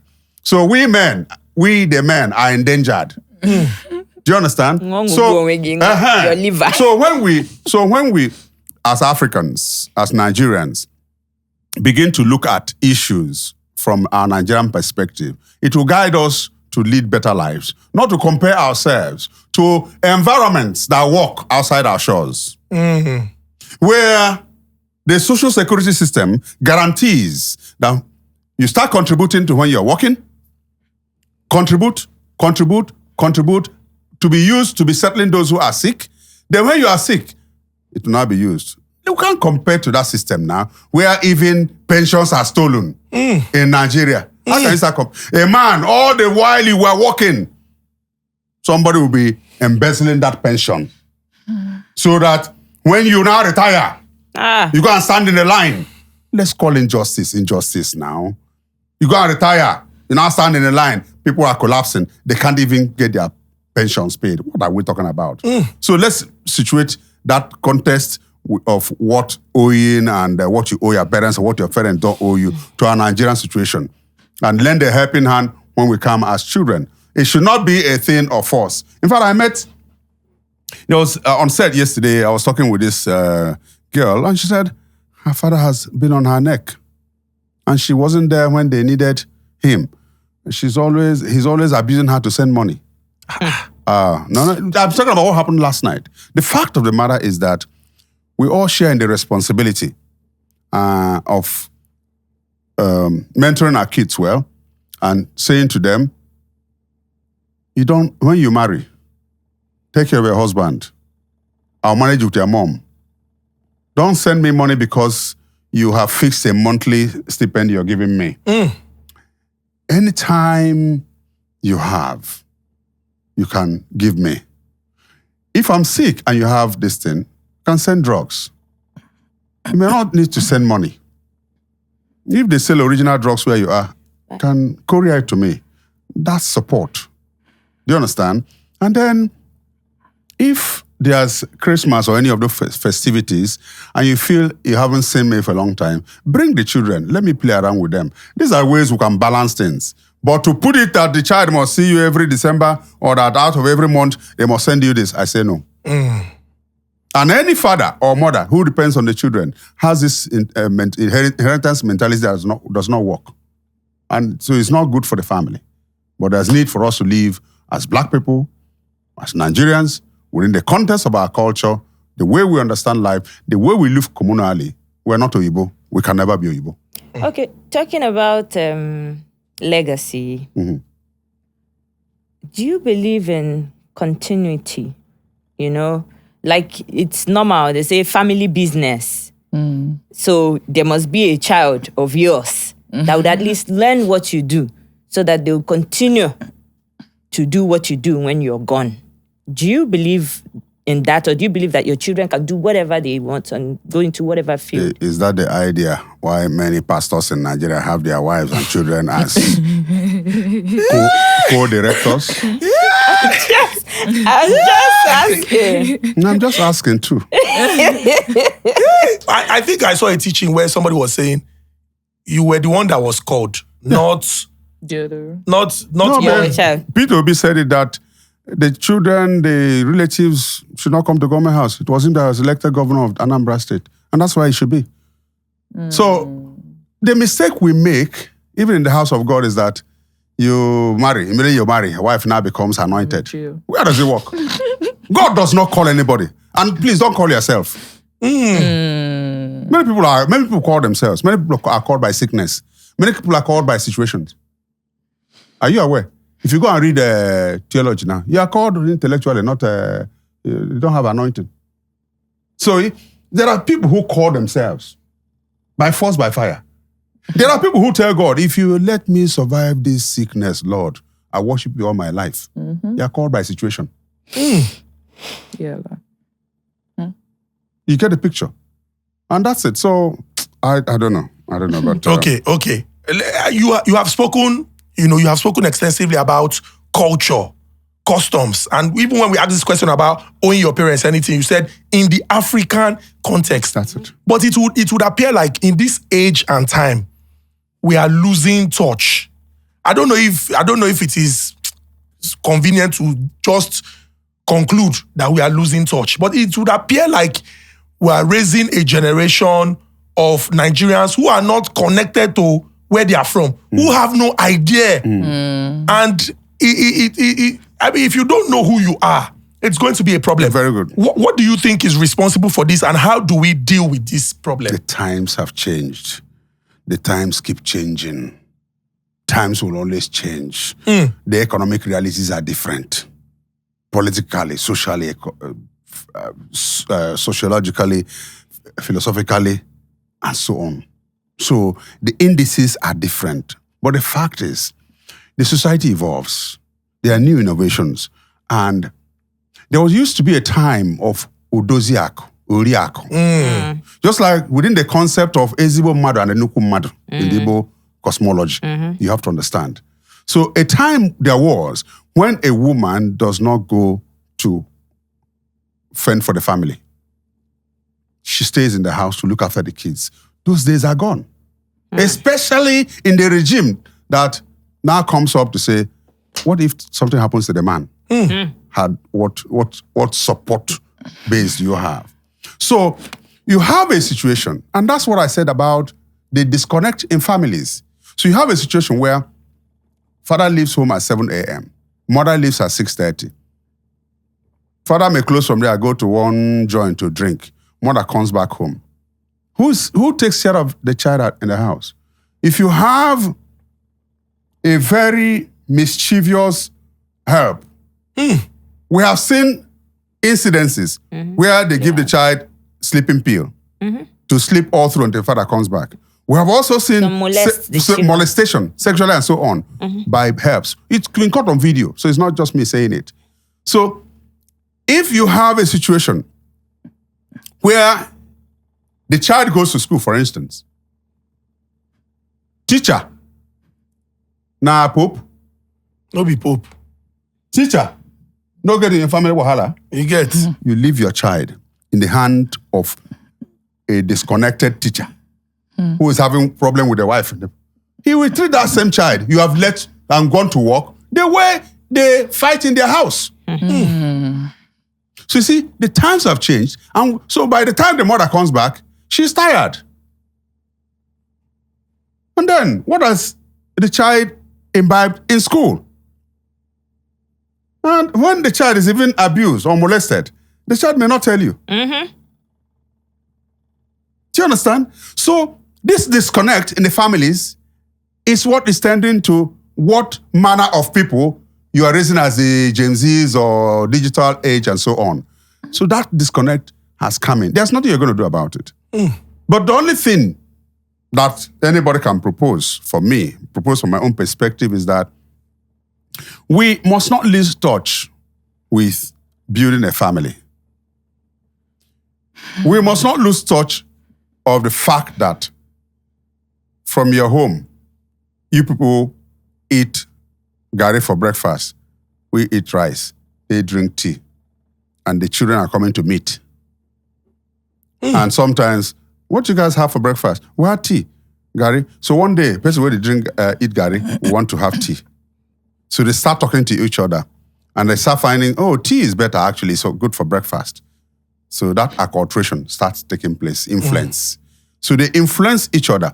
So if it's in a house where the child is always seeing a father smoking and throwing the tub, there's something that happened between me and a colleague. He has this something, I think, is a smoking this thing, but it's the fake one they use for movies. Vape. Yes. But that's so bad. So he lives opposite me. So the child took that into school. Baby. And they went to a corner. He invited my son. And they were smoking it. Two of them were caught. And that actor and myself were called. So you can see that it is his child influencing my own child. Because they see him, Papa, smoke that thing. It's not real smoke, it's for movie. Yeah. You understand? Yes. So that's what it is that brings this disconnect. And whether you're going to do away with it, it's impossible. But guard the children who say, I know they, if you follow this man's son, enter court. Nice. In Papa na commissioner of police, you go release them. I don't have power. True. This one, in Papa na former governor, they'll have money. If they catch you, you go, I don't know. Remember So when we start telling our children of such sanctions, they will behave. And they will know that it's not just about growing up in the fear of God. It's about doing the right thing at all times, irrespective of who is watching. When you get to the traffic light, it shows red. Doing the right thing is that even if no other car is behind you, no camera. you stop. Stop. It's doing the right thing. You don't need somebody to preach to you. When it shows green, move. And that's what it is. So doing something when nobody's watching is doing the right thing. But in a society where people consider you as a mumu or a mugu, because you do that is where the law should help you to catch those guys who think down the fast lane. That's where the law works. Does the law work in Nigeria is an issue for another day and a discourse for another day. But where one law is made for a particular people and another law for a particular, such societies don't work. I need to also say give you a quote. Any country where law enforcement is more lucrative than any country where law enforcement is more lucrative than legislation. No. You pay the people, the National Assembly, millions. Meanwhile, those who enforce the law. Okay. So any country where it is more lucrative to make laws. Yes. But to law enforce enforcement, the law. no, there's insecurity. Yeah. Okay. There must be security. Okay. You're actually a big inspiration to Gen Z buddies like me. Because I've been watching you since, I can't even remember that this is the time. But I know that anytime I see your face in movies, I'm always excited. Thank you. Know why. And all of a sudden, along the line, I just heard that. I just saw it. It's not that I heard that KOK finished from law school. And I know that there are lots of young people like me right now that... You think you are young? I'm young, popping. Young and popping. Young and popping. Gen Z Pro Max. Okay. Okay, so there are lots of young people like me that watched you growing up as well. What was that thing that prompted you to go back to go study law? Because it shows that it's never too late. No. So I want to know that thing that prompted you to go back. Okay, first of all, I've always wanted to be a lawyer. Okay. 1995 or 94, when I got admission to read, They never got me. I was going for, I had taken an exam to get admission to the Faculty of Law, University of Lagos. But before then, I had read a diploma in mass comm. Diploma in mass comm. So I was trying to get into law. I couldn't, so I went to read philosophy. Full degree.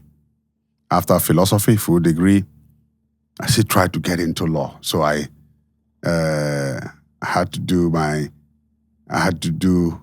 a master's degree in political science. Wow.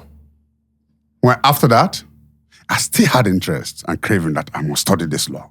So diploma In mass communication, full degree. In philosophy. philosophy, master's in political science. Then I now did to get into. So I now got I now applied for diploma in law, through which I could go direct entry Okay. to study law in the University of Lagos. Something happened along the line after my diploma, so I had to leave school. Nothing bad. I had to leave school to go and do politics. And then, but I wasn't going to rest until I became a lawyer. So President Jonathan appointed me as a board chairman, National Institute for Hospitality and Tourism Studies, 2012. So I was worshiping at a villa then, and then one thing led to the other. I took my CV and papers, and then got admission, direct entry admission to study law at the University of Abuja, which I graduated from 2018. I made a 2-1 in the university, law. 2019, I was admitted in law school. 2020, I was called to the Nigerian bar as a barrister and solicitor of the Supreme Court of Nigeria. Wow. So- with this information, we can call you a platter. What is platter? Everything. So now to what you asked. I have answered it. One, I've always wanted to be a lawyer. One, it grants you the opportunity to speak for those who cannot speak for themselves, to Right. protect people's rights. And, justice means everything. Justice. And what people cry about, inequities and so on, is about justice. When you talk about Nnamdi Kanu, for instance, now it's about justice. Whether you like it or not, whether you're from the south, east, or south, it's about justice. So I believe that I could speak for those who murmur, those who are oppressed, and so on. But television granted me part of that, because in a movie, you can set an agenda with a topic, discuss it. Yeah? If you remember, in those days, Abakaliki was a case for guinea worm. But they kept on advertising it, and so today is a case gone. So you can actually set an agenda with a topic, and it will be discussed. This breach or violation of a contract now, it could be a topic here, and we say, how do we stop people from violating contracts in the movie industry? Then we open up discourse on it, and every guild will now know, okay, if you do this, sanction. If you do this, sanction. Actor could be sanctioned, producer could be sanctioned, director could be sanctioned for sexual harassment, this and so on. So it is what led me to studying law, and I'm partly fulfilled that I'm using the knowledge I have now to affect society in a whole lot of ways. Because I can talk about entertainment law, I can talk about corporate law, I can talk about things. Yeah. You may not be able to see opportunities the way I see them now. And a lawyer is someone who guards every statement you make to find out where to either nail you or to advise you. A learned fellow. We're only people who are learned, because law takes you round every discipline. Mathematics, religion, computer, everything is embedded in law. And I read the other degree that grants you also the fattest knowledge. Of everything you get, like the Bible says, get wisdom, get understanding. Everything you get in life is philosophy. That's why I have PhD, Doctor of Philosophy. Even when you read medicine. Okay, what does being an Igbo person mean to you? And what does being a Nigerian mean to you? Being Igbo means to me that first of all, I come from a side of the country dominated by people who speak a language, and that this is my own side of the country, just like the Hausa, Efik, Fulani, or Fufude, and all the stuff. So it means I come from a side of the country that speaks that dialect. It also means to me that I'm a special person created that everything I touch prospers. When we are called the Jews of the world or the Jews of this part of the world and so on, it means a lot.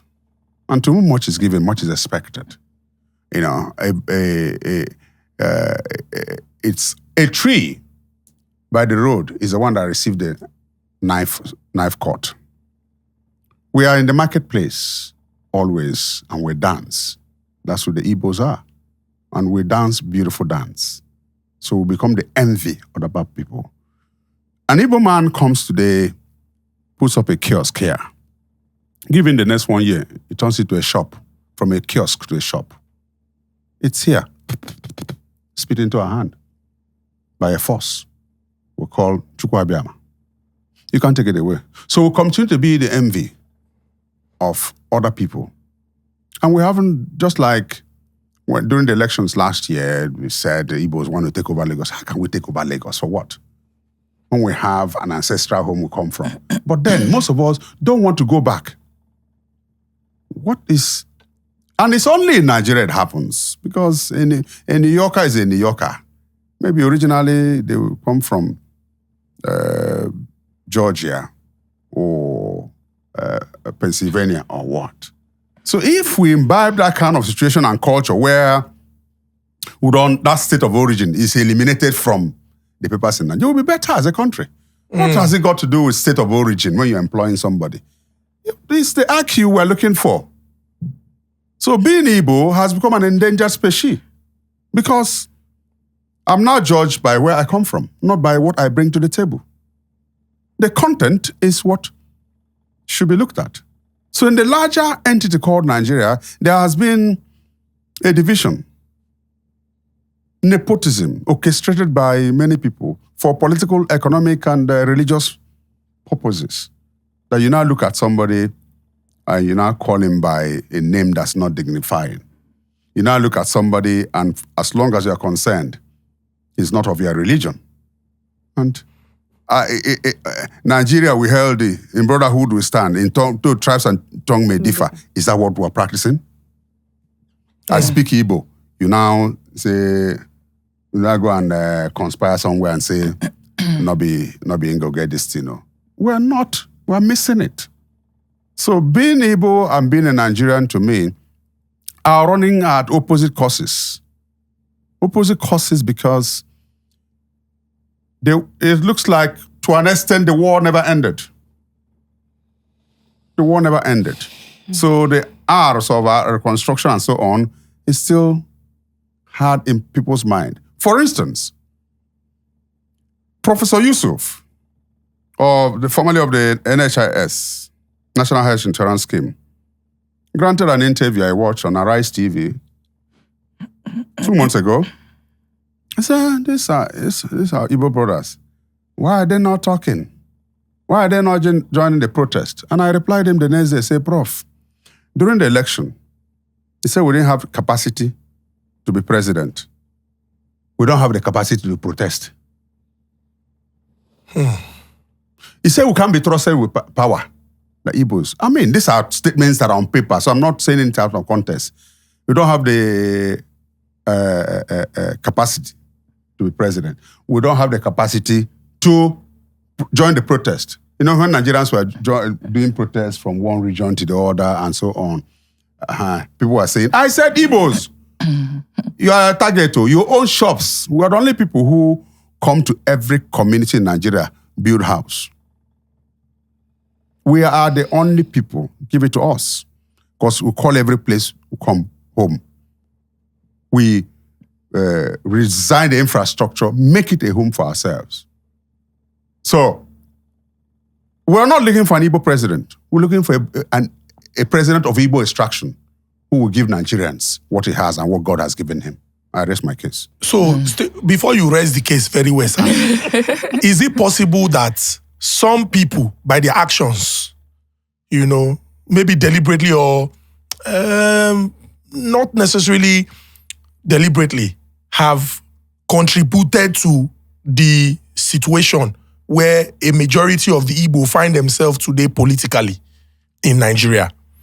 And I don't want to name names, but I would say that we have had influential people who have come out to say, maybe because you don't support the candidacy of somebody else, whether the person is of Igbo extraction or not, but you make it clear that, there are certain things that must be done before people from the southeast of Nigeria would enjoy certain privileges in the political setup of Nigeria.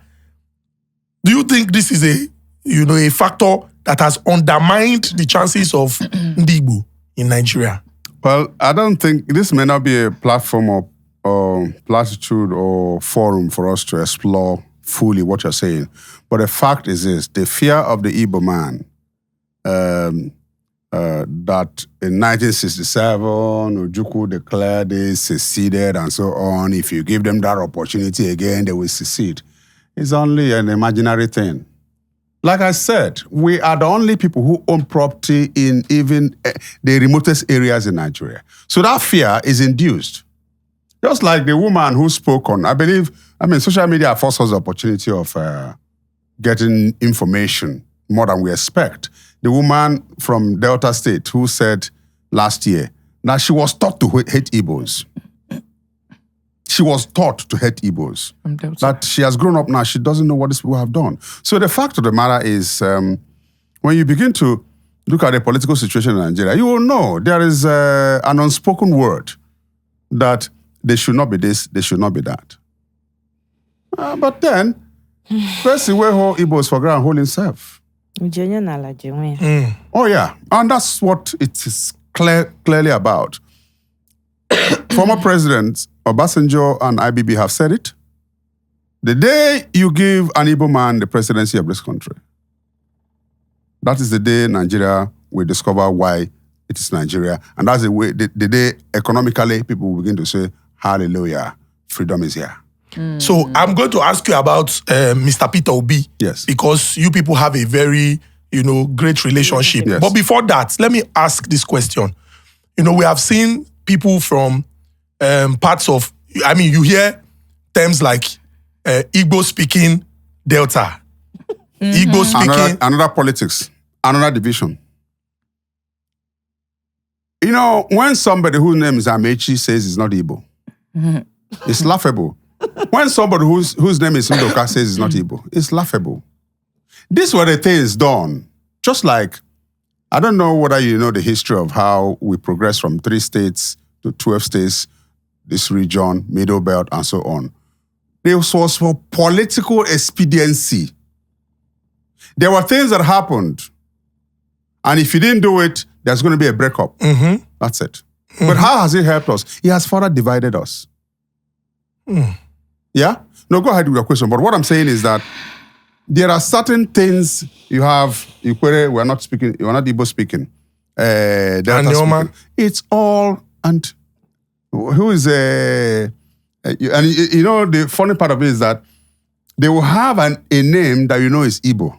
The accents are different. For instance, I'm from Ezinne Mbise. There's an Ezinne in Anambra. If we begin to roll the tape forward, or backwards, you will know that somebody may have left here, got here, couldn't find his way back, kept on moving, just like when you go into a forest. Because most people who are kidnapped will tell you how they came back to town. When they see high tension wires, they keep on following it. Just like Oba, or you been? How does it? It's never planted. When it's ripe, it disperses. So from here, another Oyibin is there. Yeah. That's how people, that's the origin of the human race, that after the first and so on came, this person, she is from here now, she's my daughter, from Ezinne in Mbise. We send her on an errand, maybe to go and fetch water. We didn't see her. Or we sent her to go and fetch firewood.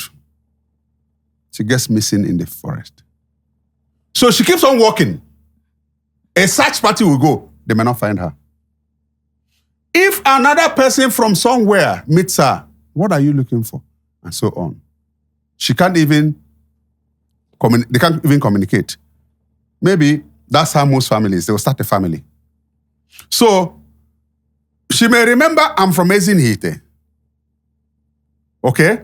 So when she starts a family there, they may say Ezinne. Okay. What is the corruption of Owerri? Or Onisha? What is the corruption? Not be so Igbo right am. Igbo Owerri, if you say Owerri, O-W-E-R-E. But how do you spell it now? O-W-E-R-R-I. Yes. Onisha is O-N-I-T-H-T. That's it. So the corruption has been, even in languages from the Greek and so on, were things that evolved over the years and centuries and will still evolve. So all those I think that's what happened. Exactly. That When you say Old Eastern Region, for instance, there used to be Old Imo State. It was between Abia and Imo. And that's what it was. So if you now say, no, we are no longer Igbos because they have pushed you to some part of River State, good luck. it's just like these people. Aro. There's Aro Chuku in Very Abia. good. There's Aro Ndizo. Yeah, that's it. Yeah. There's Aronta in Mbise. Aro Ikpa. There are plenty Aros. There's wow. plenty. Do you understand? So because you have been Aronized here, and you now say you're not Igbo, unfortunately, you're missing the point. So we have our brothers, we have our sisters who live on the fringes. And because of economic situations, because of political expediency, they could push you into Imo or Abia, or Rivers. We have our brothers. Their names are outstanding.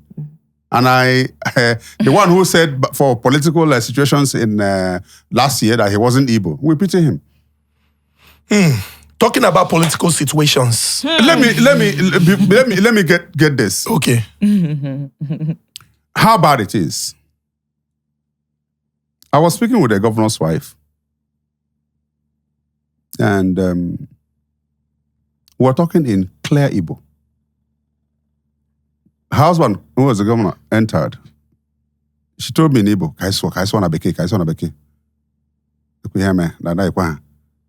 let's speak in English. They were told to deny everything Igbo. And that's why I call on my Igbo people every day. Let's make Igbo land the heaven is supposed to be. They will come to us. We're not calling for a division of Nigeria. That's an entity that holds all of us. But we must make Igbo land. Because God gave us what he denied some people. Have you gone to Christmas with an Igbo man during Christmas? You want to come back here. And for all you know it very well. If you saw the video of the woman who was saying, Igbo people come back now, 12th of January, why on a city on a village, make them come back. One guy will kill us here. When we travel, the economy travels. Anywhere we go. So the infrastructure in Igbo land, buildings, uninhabited by this insecurity now, is one thing that is a topic for another day. But it's a shame that we have run away from our homeland.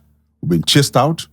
And those of us who are rich amongst us cannot galvanize themselves and say, we'll see the end of this. So we have people who are orchestrating for their personal reasons the insecurity in the Southeast. And I stand to be corrected by anybody telling me it's not instigated by those who don't like our face. So it's a political construct. Of course it is. Done for economic and religious reasons. Okay, good. I want to ask you about your very good friend, Mr. Peter Obi. Now we have had outstanding Igbo people in public administration. You know, the late Dora Akunyili, Ngozi Okonjo-Iweala, Obi Ezekwesili. So many people. And we have also had people who if you cite them as examples, you know, the consensus generally, Yes. you know, amongst Igbo is Yes. that this person is a never. Don't call him as one of us. Yes. Don't call him as it's not our first one of us. You know, but it would appear like some of these people who are not even supposed to be in our first 11 get into such high positions, and it contributes to our retrogression to a certain degree. Is there anything that can be done? And the way I would want you to answer it is so that people from every other ethnic backgrounds will not feel like this is an Igbo answer. You know, you are an Igbo man, unapologetically, but in a way where people can draw inspiration from people. Because if you go back in our history, some of the people who steal and, you know, pillage our resources in the past would not come out publicly. They will be denounced. They will be denied. They would not be able to, their children will not even be able to associate with other children. That was how the society was in the past. But now, he can't be like saying that these people, they get upper hand. Now them, then they give chieftaincy title. Now them, don't they turn to examples where with the points give our children. You have spoken well, and I want to thank you. And I'll try as much as I can in very few seconds to give my impression. There was no case of armed robbery in Eastern region till after the Civil War. Wow. There was no case of armed robbery. We probably had people stealing because they are hungry. And they will just carry one yam and run. And you shout, the person will leave the yam there and run. Now, it is the armed robber that shouts, Tifo, Tifo, and so on. So, just like I never knew anything about divorce until we came to Lagos. The Igbo man prefers to die in the marriage than divorcing. These two facts, I want to put it in context now. So when you have a situation where you now ask, where did the water start beating us? Or where did the water enter the pumpkin? The Civil War came with a whole lot of new things. People needed to eat. The Kwashoko had killed off a lot of people. Those who were lazy now started carrying machetes. Some got locally made guns, started harassing people, and so on. And there wasn't much exodus to cities like Lagos, if you remember then. Because to come to Lagos, as your father would have told you, may take you the next 2 weeks in that vehicle then. So, the situation was that every man was satisfied. A typical example, you need to build your hut. Your age mates will come and help you build. He needs to build his hut. His age mates will come. All the raffia and so on, they will build. So it was a communal effort. You never hired any labor because your own day will come. Men lived and tended to their families. I don't know whether you know about when they're sharing the meat. That is where they will tell you, Chukwudi, you were not born here. Yes, yes. That's why they will tell you the home truth about what the community is. That was when the community stood up and said, a bad thing was a bad thing. Mm-hmm. You are a bad boy. You disobey your parents. You can't be amongst us. And then, mind you ostracized. You have to find your way. And that's how people went to live in other communities. Because they cannot be part of the community where justice reigns, where peace reigns, where they don't want to live. And then all this brought about people who had devious behavior springing up here and there, here and there, here and there. And then, as they sprang up, they began to understand the new structure of society. And they now formed an enclave of themselves. They say, if we cannot get it, we'll grab it. If we cannot get it this way, if it's too clean for us, we put an allegation on his head. So people started being smart criminally. Like, not talking about any particular person. The 419 era in the Southeast witnessed a whole lot of things. The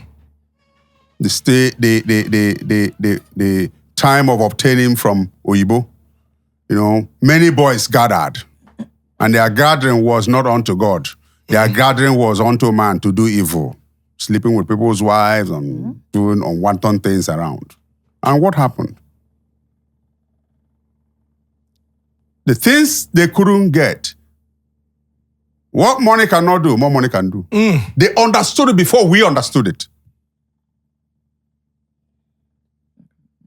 To buy into anything they want. If you remember, in 1999, we didn't know that the military was going. We took it for granted, like they promised before, to say, Bella said, no, go work this time. So the people who were into 419, we'll call it, but the ones who took, many of them took, of course, the names here should be at your finger, took the risk and contested the election and won. And that was where this thing started. And what do? Gather your money, go to the village, legitimize yourself.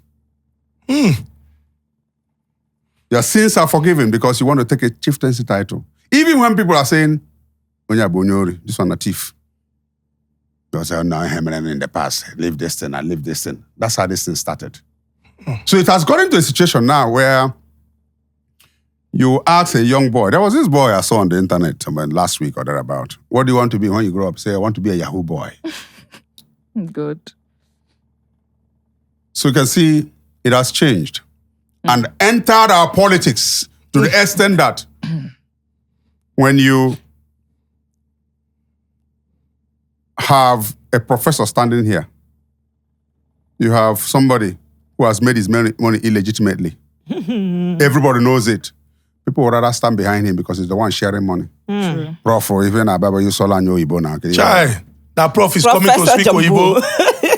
So it has eaten deep into the marrows of the present society that there's no longer any value in being the best person for a job. And it's going to worsen if we don't guide it.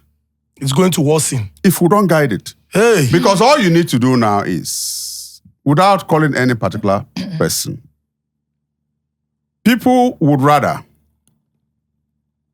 make people run away from their villages to go and rig an election in that village or to buy up what is left. Because they're good guys. If you watch Lion King, Simba and so on, when Simba's father died, the uncle Mufasa and so on, these are stories that teach you a lesson. Yeah. The heads left and left to the bad guys to be ruling. Everybody left. And one day, they saw Simba somewhere and said, what are you doing here? I recognize you. He said, no, don't call my name. Don't call my name. I'm not going back there. They encouraged him, and he went back and rescued the kingdom. That's where we stand. I want to talk about Mazi Nnamdi Kanu. Yes. I mean, this situation is one which it would appear like, I don't know, it's only a political solution that can resolve the issue. Let me just allow you just address the subject. Very quickly, too. The case of Mazi Nnamdi Kanu is a very unfortunate one. Why it's unfortunate is because I don't know what he did that others did not do. Because he comes from a particular part of the country. I've never met him before, but I call him my brother. Never met. I don't need to meet him also to agitate for him or to speak for him. But the question is this. If the courts, the last hope of the common man, have said, set him free, why is he being kept? That he abused Buhari and so on. Is Buhari not gone? Is Buhari still here? What has he gone? If setting him free will lead to peace, returning in the southeast. What are we talking about? Let the young man go. He never carried guns. He may have said a lot of things. He's entitled as a Nigerian to say. So why are you keeping him? But is it possible that such statements incite and contribute to the violence? You see, inciting could be relative. You know, and when you talk about inciting, what hasn't the other agitators from the other regions done or said that he didn't say? So why did you let them go? So this is still the same thing. Chukwudi, I want to tell you on this note, I'm not happy as an Igbo man because our place has been economically destabilized because of the sit at home. Every Monday. Every Monday, people sit at home. Even civil servants are the ones who give it vent because whether they work or not, they get their salaries. So they join in that group. But the fact of the matter is, economically, our place is bleeding. I know what it was in the last many years ago. Hotels are fully booked from Monday to Monday. But it may shock you to know, that's if your shock absorbers are good, that most hotels now don't record up to 40% occupation. Wow. Many of the businessmen have run away from the southeast because of unknown gunmen and so on. There are external invasions in the southeast. I still say it. I don't know where an Igbo man learned how to cut off somebody's head. And I want to, on this note, also condemn the attack on the military in Aba. I won't support that. Our armed forces must be respected. There are men who are awake while we sleep. Mm-hmm. Yeah.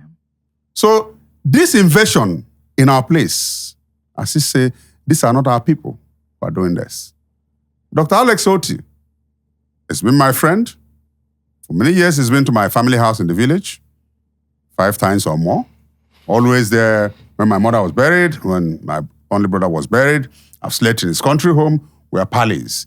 He's doing well for Abia. And any attempt by anybody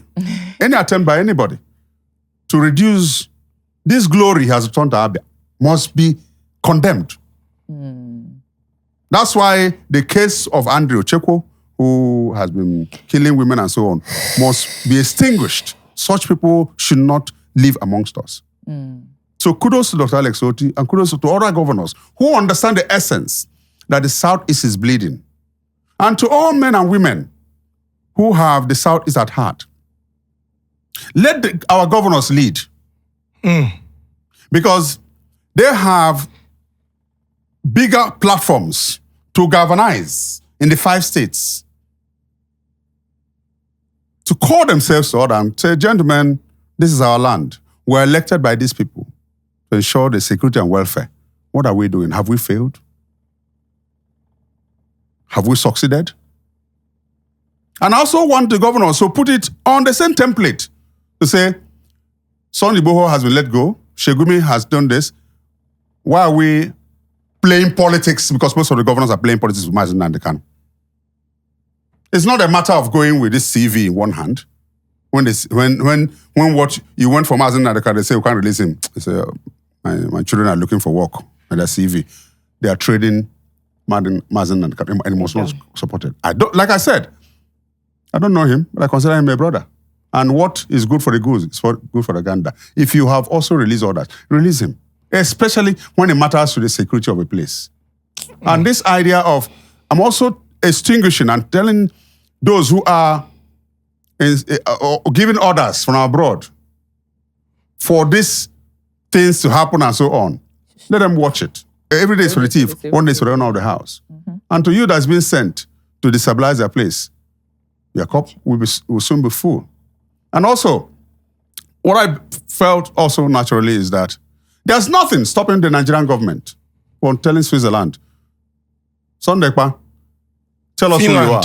Finland, yes. Sondekpa, who are you? Your home country is complaining. We can't continue like this. It's for the hatred of the Southeast that this has been happening. If not, what can the Nigerian state do? It's threatening the national security.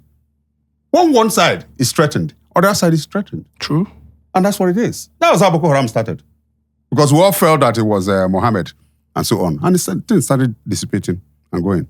So whoever thinks that the insecurity is Southeast or the Monday sit at home is only for the Southeast is only joking. We must build a Nigeria that has a potential for anybody to aspire to any position, for anybody to conduct any trade in any part of the country and rejoice in the entity called Nigeria. It's a beautiful country, but we all demonize it by the positions we take. When it's about politics, it's about religion. That politics gone. Let me ask, sorry, Deity Cole. Let me just ask this question. So we have had 1 year of President Bola Ahmed Tinubu's administration. And I mean, in the recent past, the general elections in 2023 witnessed a lot more involvement. If we go by the number of registered voters or the voters register and how different people in the country, wanted to participate. And if we look at the major political gladiators at the time, you are friends with Mr. Peter Obi, and I don't know who you voted for on election day, and it's your preference, your right to exercise. But looking at Nigeria today and looking at the material that we have at hand to resolve our problems, do you think that with what's played out in 2023, Nigeria lost a big opportunity with Mr. Peter Obi?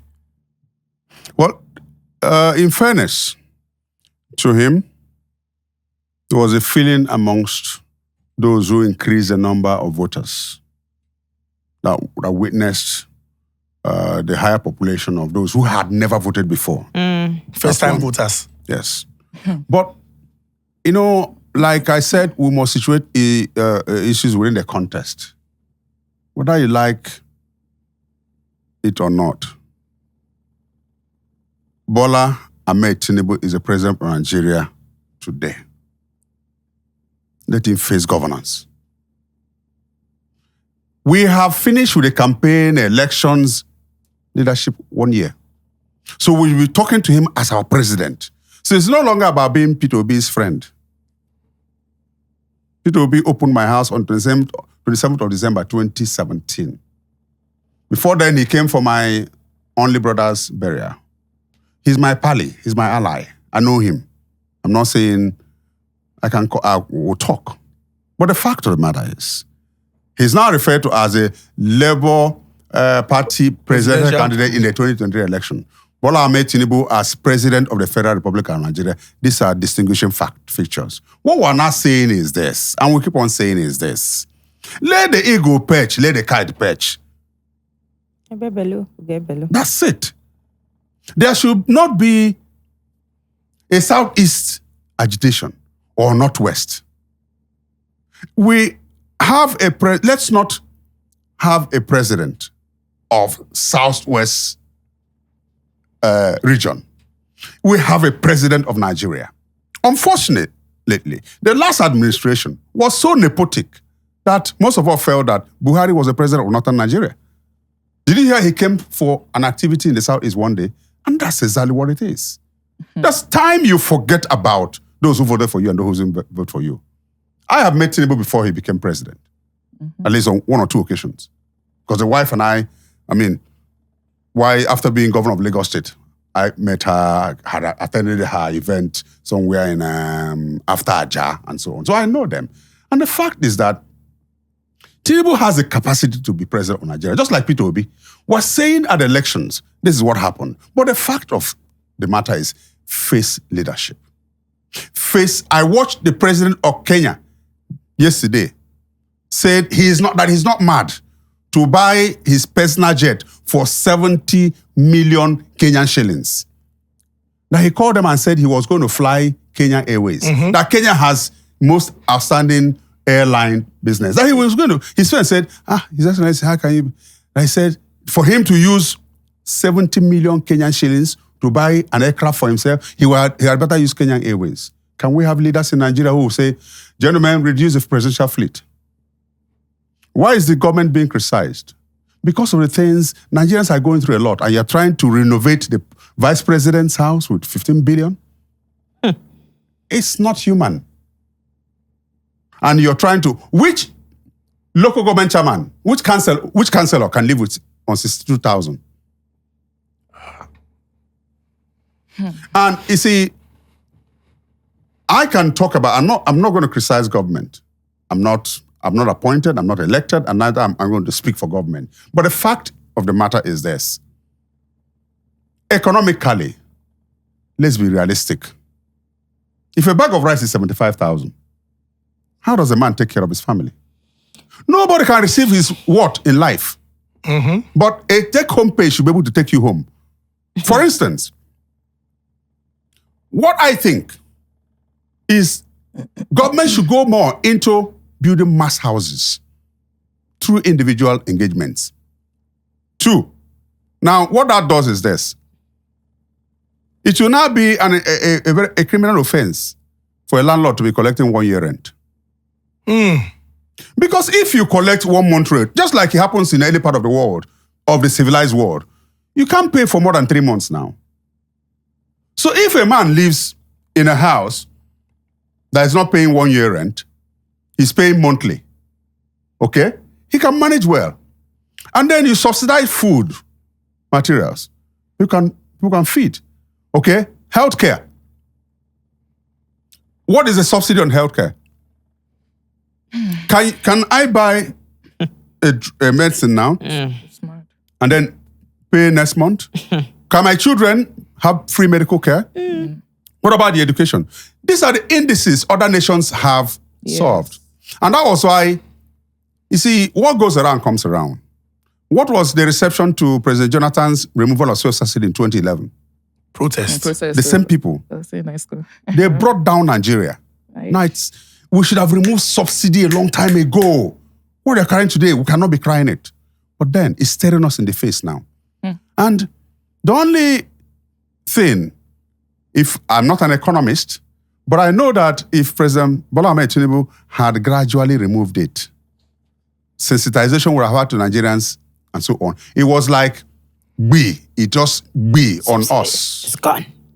Do you understand? And then what happened?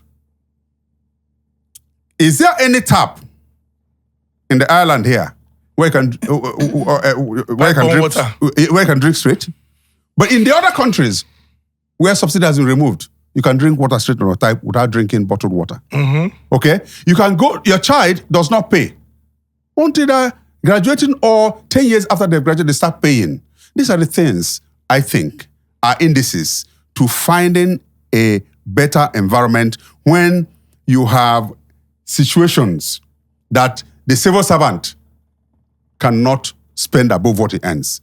For instance, again, you ask yourself, somebody works in an office, his salary is 62,000.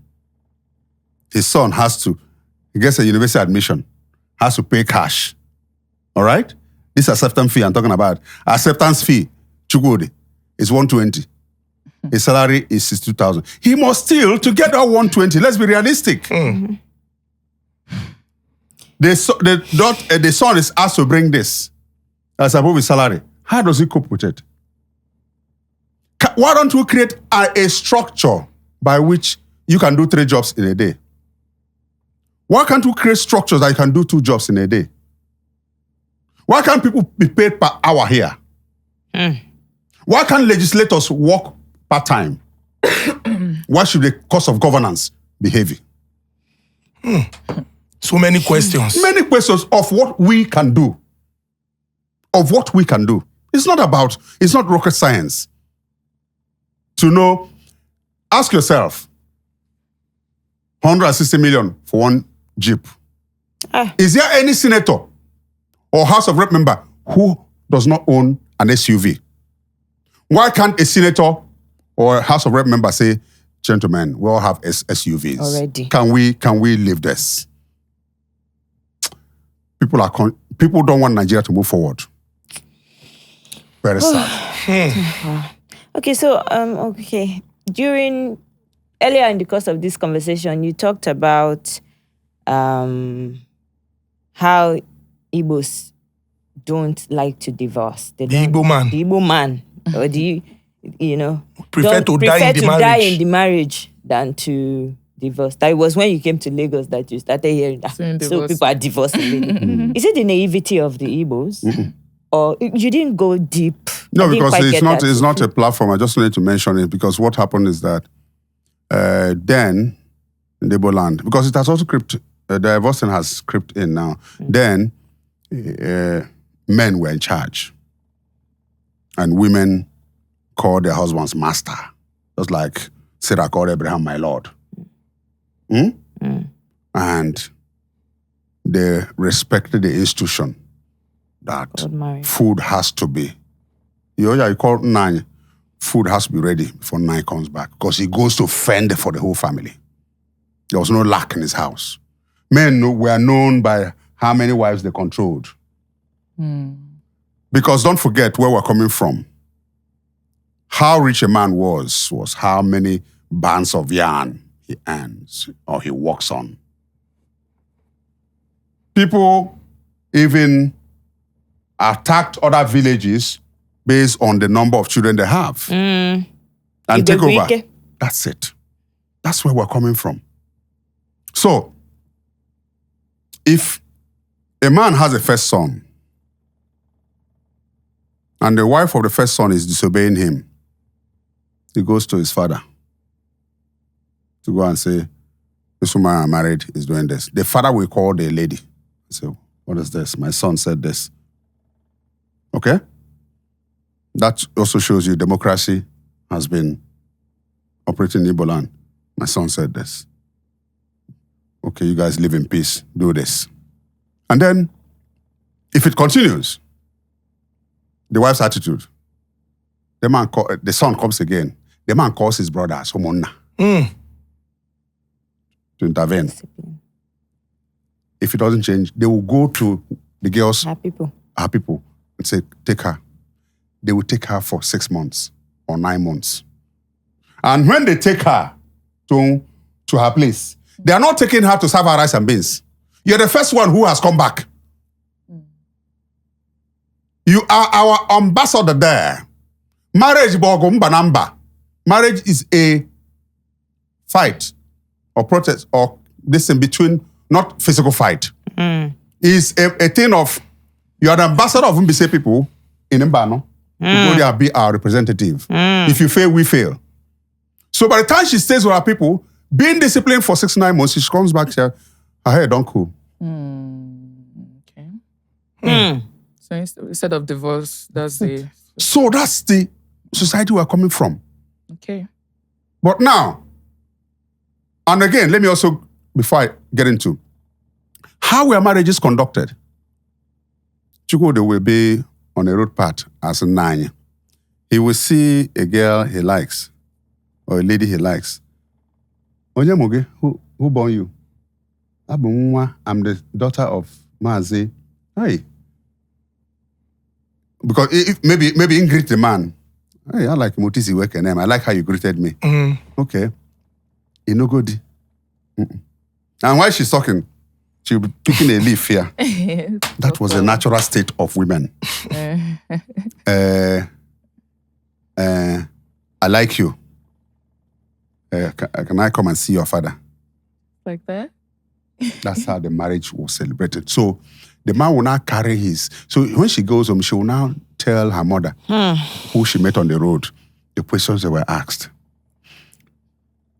There was no situation where they had opportunity for this kind of courtship that goes into they start touching and so on.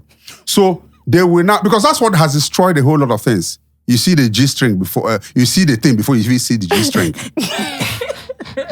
Now, she will now tell her father, he said it's going in the next Eke market day. So in the next Eke market day, he will tell his brothers to go and meet Pluck a flower. to go and meet the family. They have to make inquiries. Okay. Okay? Because what were men known for in those days? Wrestling, hunting. Yes, Farming. hunting. That's it. So you were not liking a girl based on boobs or this. because it's all covered. So she brings, the thing is celebrated, brings her home.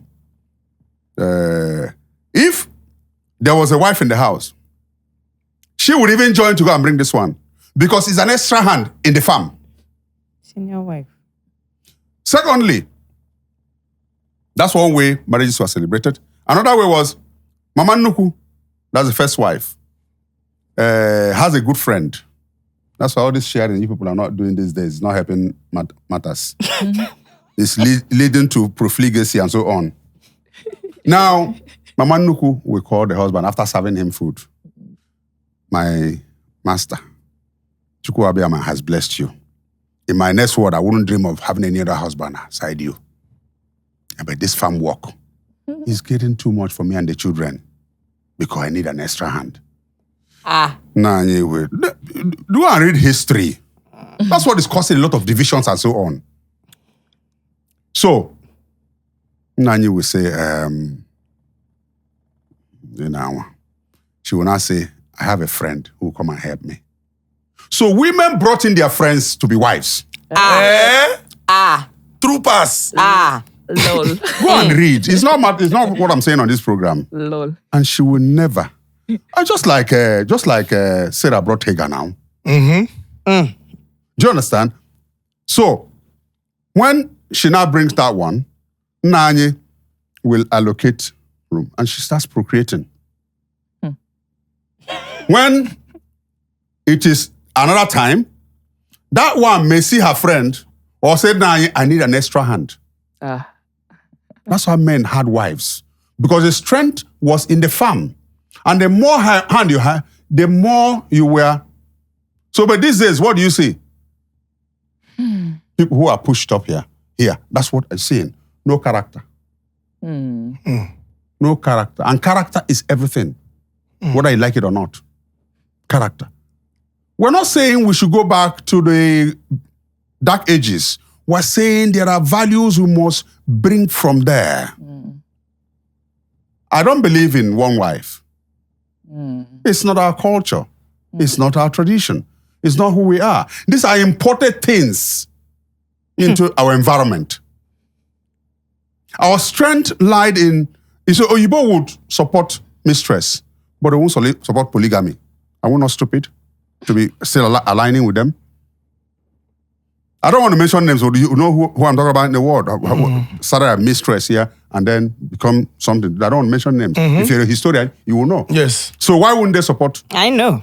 Oh yeah. And what is mistress in Igbo in our culture? Iko. Really? Napumia. That's what they call mistress. Now, Iko comes to cook. And Iko holds the child for the wife to go and cook. Iko would even feed the child. Okay? And what Iko is mistress. Ikodia is even a name. Yes. When the man closes from work, he goes to the Iko's house. The wife knows that's where he is. Sorry, Side sir. chick. Sorry, sir. Did he marry? He married the wife properly, right? Of course. But Iko doesn't want to get married. In the culture where we're coming from, that's how it is. They may get married later. I heard a woman in my village who used to call me Ikum. Yes. She liked me that much. I've never had an affair, but it was something whenever she calls me Ikum, I would start laughing. Yeah, and she knows I was shy. Do you understand? So what we're talking about here is what Oyibo are brought to us through their own culture and so on. There are certain things we must start saying, it's not working with us. Yeah, it doesn't. So that's why I was talking about divorce. So there was no occasion for that. Because one an abomination. It will not end. It will be that when the next girl is going to be married from that family, they'll say, Hana alakwa alao. That's Hana notana the one that's they say for husband house. So madness is because what they used to ask in those days is when you see a girl, the inquiry you make is this: does madness run in their lineage? Akoko. Do they die young?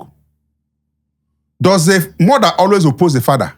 If these things are absent, you go and bring the girl in. Don't ask whether she's fine. No. Every woman was fine. And that's the original society we're coming from. How she is, you did fine like that. But these days, you get money. I hope the guy, they drive. We're not saying people should not be exposed to comfort. What we're saying is this. There are certain things you're asking for that is out of the question of how to build a thing. So I would take leverage from stability of how our fathers did it. Just like part of what I will have to tell you on this program. The Igbos have the best definition for election. Ndoro ndoro. Ndoro ndoro chichi. What does that mean? Power is not freely given. Drag. Oh, okay. You have to drag it. Do you understand? So it is with this marriage thing that there was more peace when men were in charge. Men are no longer in charge. And that's what is leading to all this. A woman is married. She has 3 kids for another man. And the kids are all fathered by somebody outside. 15, 20 years before you find out that your kids are not yours. Arrow, abomination. Okay, you talked about how men used to, men should take charge. When they take charge, they earn the respect by being the head or, Do you believe in, because this society right now, everyone is working. So some men believe that, let's do 50-50. You bring, you are earning too. You might even be earning more than me. Let's do 50-50. Do you believe in 50-50 or do you believe that the man should take charge and then whatever the woman brings is okay, if you don't bring, no wahala? It also falls within the context of who we are, where we're operating. There's nothing like 50-50 in Nigeria. I don't want to speak from Ghana or Togo and so on. There can't be 50-50 in Nigeria because men will not accept that because it will also belittle you in your own house. Men want to be in charge by provision. Men want to boast with, this is Tona, my Yoruba wife. They keep sustain this embassy. Do you understand? So this embassy cannot give visa if she contributes 50%. So the man wants to be in charge by buying anything. But what we're saying in the present economic reality is Onya Kadi, person will hold, make him bury him, papa, not be the first son kill him. So having said that, it means women must be empowered, not to the extent of disrespecting their husbands, but be empowered to the extent that if anything happens to the man, they won't have to struggle too much to bring the children up.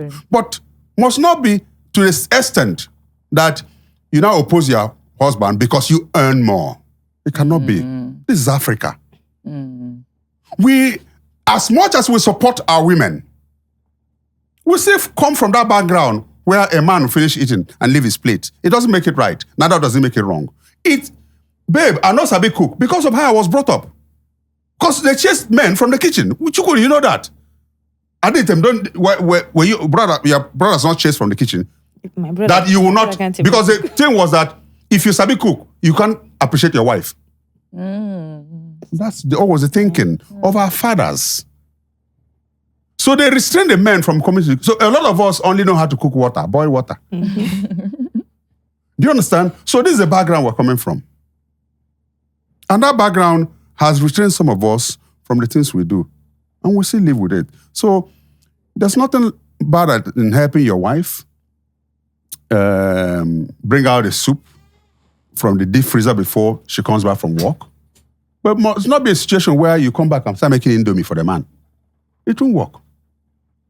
We're Africans. And the way we live is communal. In fact, if you meet us out here and you start calling me Kanayo, I'll give you a knock on the head because this is true. As an Igbo man, you cannot call me Kanayo. Who born you? That's our culture. Why do you Yorubas lie on the floor? You see your binogo. Very good. That's what it is. So please, if you live in Africa, especially Nigeria, live within the bounds of your culture. I agree. If you want to do Igbo, go abroad. People want to shake you. You put two hands. That's respect of the highest order. Can't be shaking someone who's your senior with one hand. It's not done, no matter how much you have. Even in your place. If somebody, like the Abribas, ETMs, and so on, if their son is governor and their old men are talking, the governor you're not going to say that he be governor self. He can't talk. That's where we're coming from. And we must maintain it. You don't Ndichi are talking. And because you're the governor of a state from that community. No, you won't come back there. That's the kind of culture we come. That's the kind of background we relate. Because there's hierarchy in everything. Which are governor. You don't come back. Do you think there are some practices that are harmful? Like, especially to maybe women and the girl child? Of course. Like the cooking one is a survival skill. Of course. No, the cooking one cannot be amongst the one. That should be an understanding. The harmful ones, I don't want to start quoting law here. The harmful ones, like inheritance. Okay. A woman cannot inherit. Of course, the Supreme Court has ruled on it that a woman can inherit. Do you understand? It wasn't the case. Don't also forget that when elections came in America and all the civilized places, women were not voting. So all these things did not start here. When you have there's not all the words you have in the dictionary. Misconduct, misappropriation. Igbo has misappropriated before they put it there. So don't think it started from Africa. I have an important question. Yes. You're a legal person, so this is the right time to even ask this question. You know, you talked about polygamy.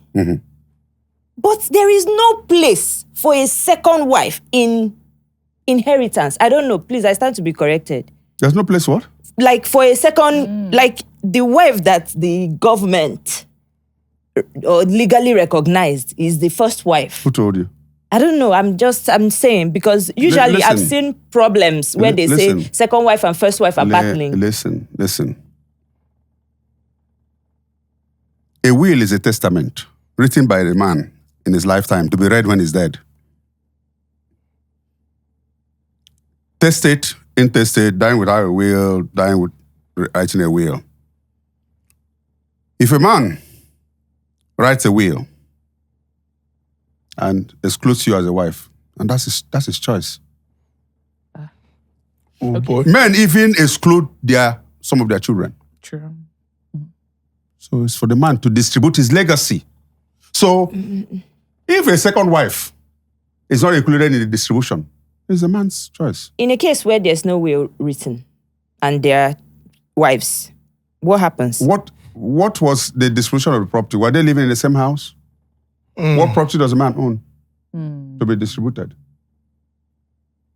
Now, what is the culture of the place? Okay. Those are the things to be. The law takes into cognizance all this I've told you.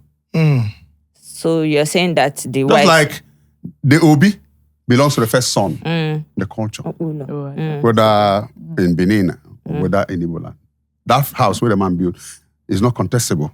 So if in a place, I love the Benin people, they're just like Abreba, can change their traditional culture. So because what you have to understand is, marrying by the act and not marrying by the act, you choose one. So if you're married traditionally, it's the tradition of that place that will hold. Okay. So no exclusion for anybody. Okay. And on the chair, can tell you this. It's the old men, the elders that will come and Makes sense. preside over yeah. these things. Because a man married in the native way. But if you marry by the act, which is by court marriage or church wedding and all this stuff, you will now know that also your distribution have to be in that way. You know, I have this program, and that's why as Kanayo, there's this program I was doing, it's called People's Lawyer. And it's a program I had in mind to begin to tell people your rights, what happens when those rights are violated, teaching people the law through drama. Because one of the best ways of teaching people something is when they're seeing it dramatized.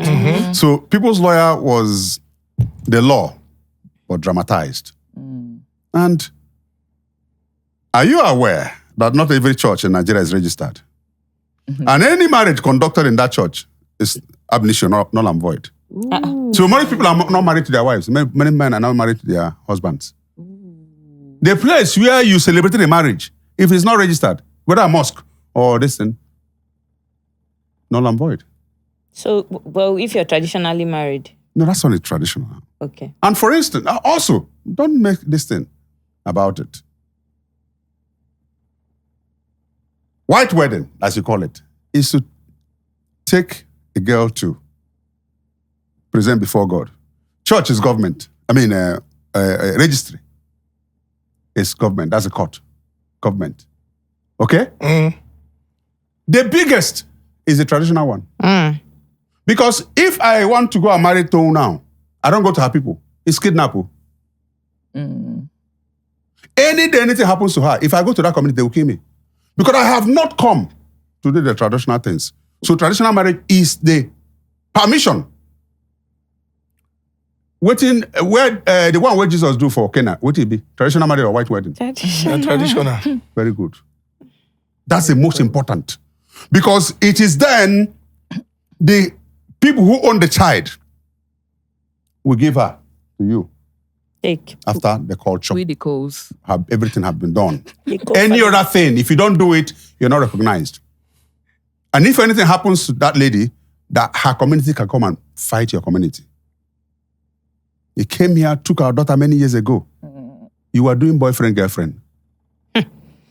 So I was teaching people all this through the people's lawyer. Nice. And I operate Kanayo TV on YouTube. And I'm trying to tell stories, exceptional stories. But the thing is that this Gen Z generation, I don't know what else to say to and so on. What they want to watch, is not what you want to watch. Lovey-dovey. And is destroying creativity. Because you begin to now play, because the bottom line of business is profit. You begin to play into their hands to tell the kind of stories that will give you 10 million views, 30 million views. And that's not it. But above all, I'm doing my best, employ my legal knowledge to teaching people the law. Like, for instance, people have met me, lawyers, senior advocates, and so on, to say, that's a beautiful program you got. It's a good representation for our society.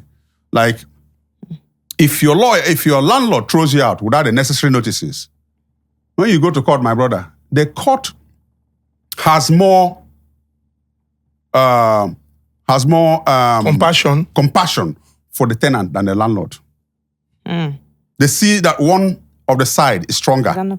Just like when a student has an issue with a lecturer, the lecturer is seen in law as having upper hand. So the law tells the student, bring up your case. And that's what this thing is all about. We have had quite the conversation, and we are grateful that. Okay.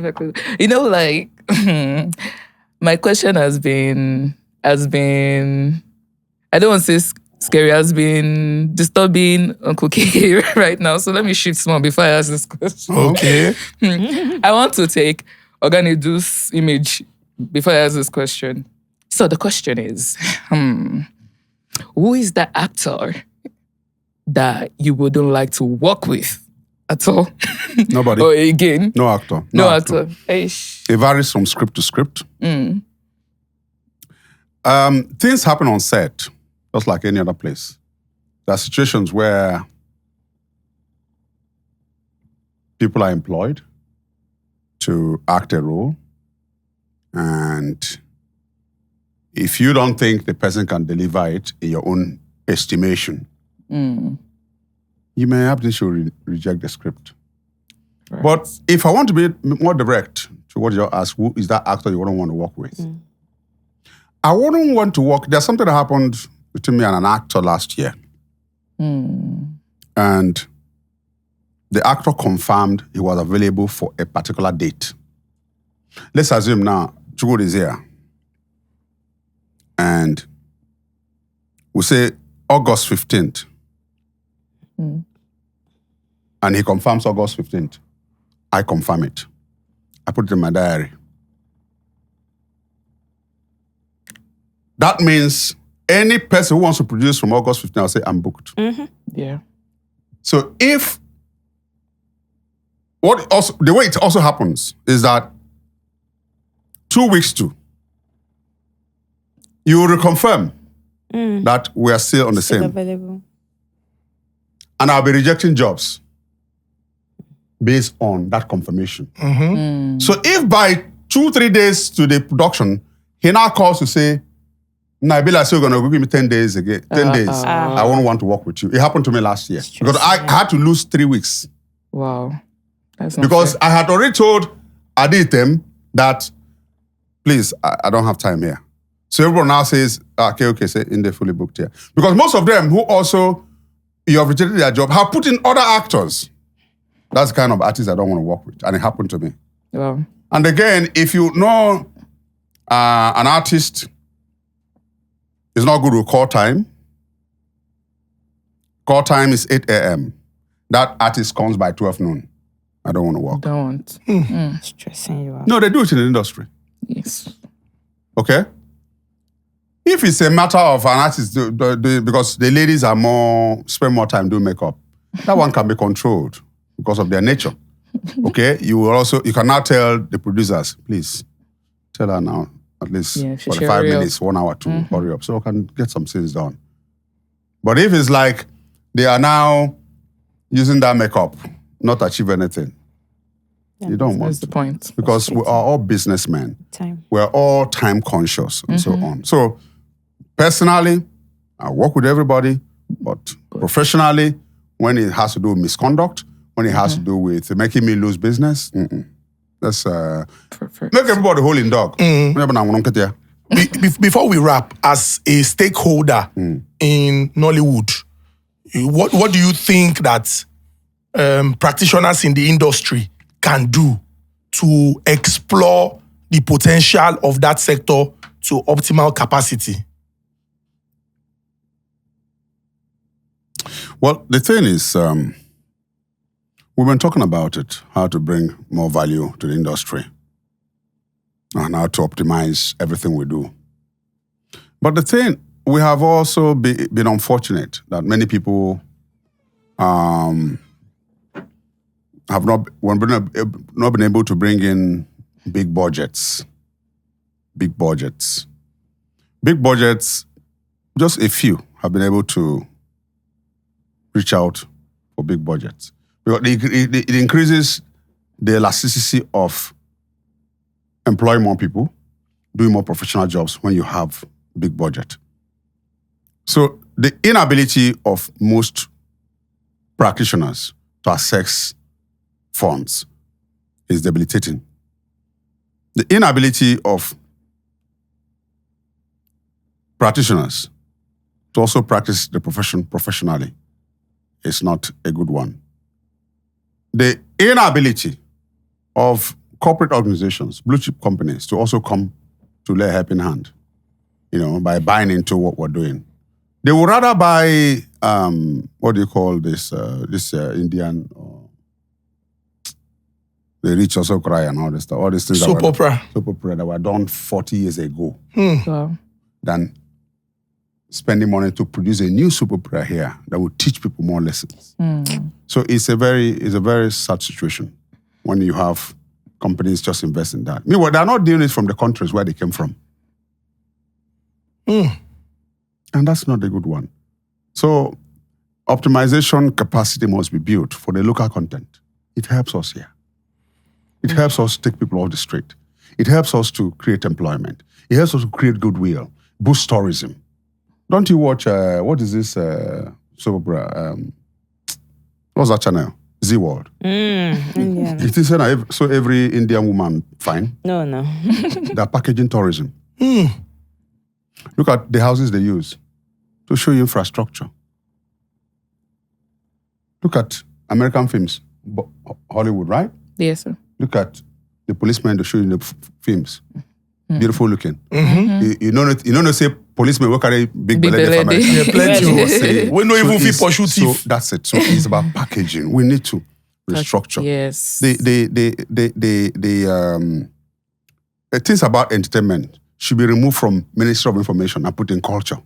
And it is those who understand our culture that should man those areas. That's They it. must be seen as ambassadors who have a background of entertainment, other music, art, fashion, and so on. Let's stop playing politics. Let's do the right thing. And the right thing is the right thing. There's no second name for The right thing. The right Period. thing is the right thing. Thank you so much. Thank you. 3 hours well spent. More than 3 That's safe. Like play. People go look say, yes. And we are grateful that, somebody like you with such repository of knowledge has shared this information. You not get anybody now we no go know how Nollywood they come about and the challenges when they face and how Nollywood don't achieve or when Nollywood don't achieve today. So we are grateful. We pray that God will keep you alive and well in sound health of mind and body. Amen. To continue to bring joy to our screens and impact our lives positively. Thank you for having me. Thank you so much. I enjoyed being here. Thank you so much. A round of applause, ladies and gentlemen. The legend. Thank you, sir. Hey!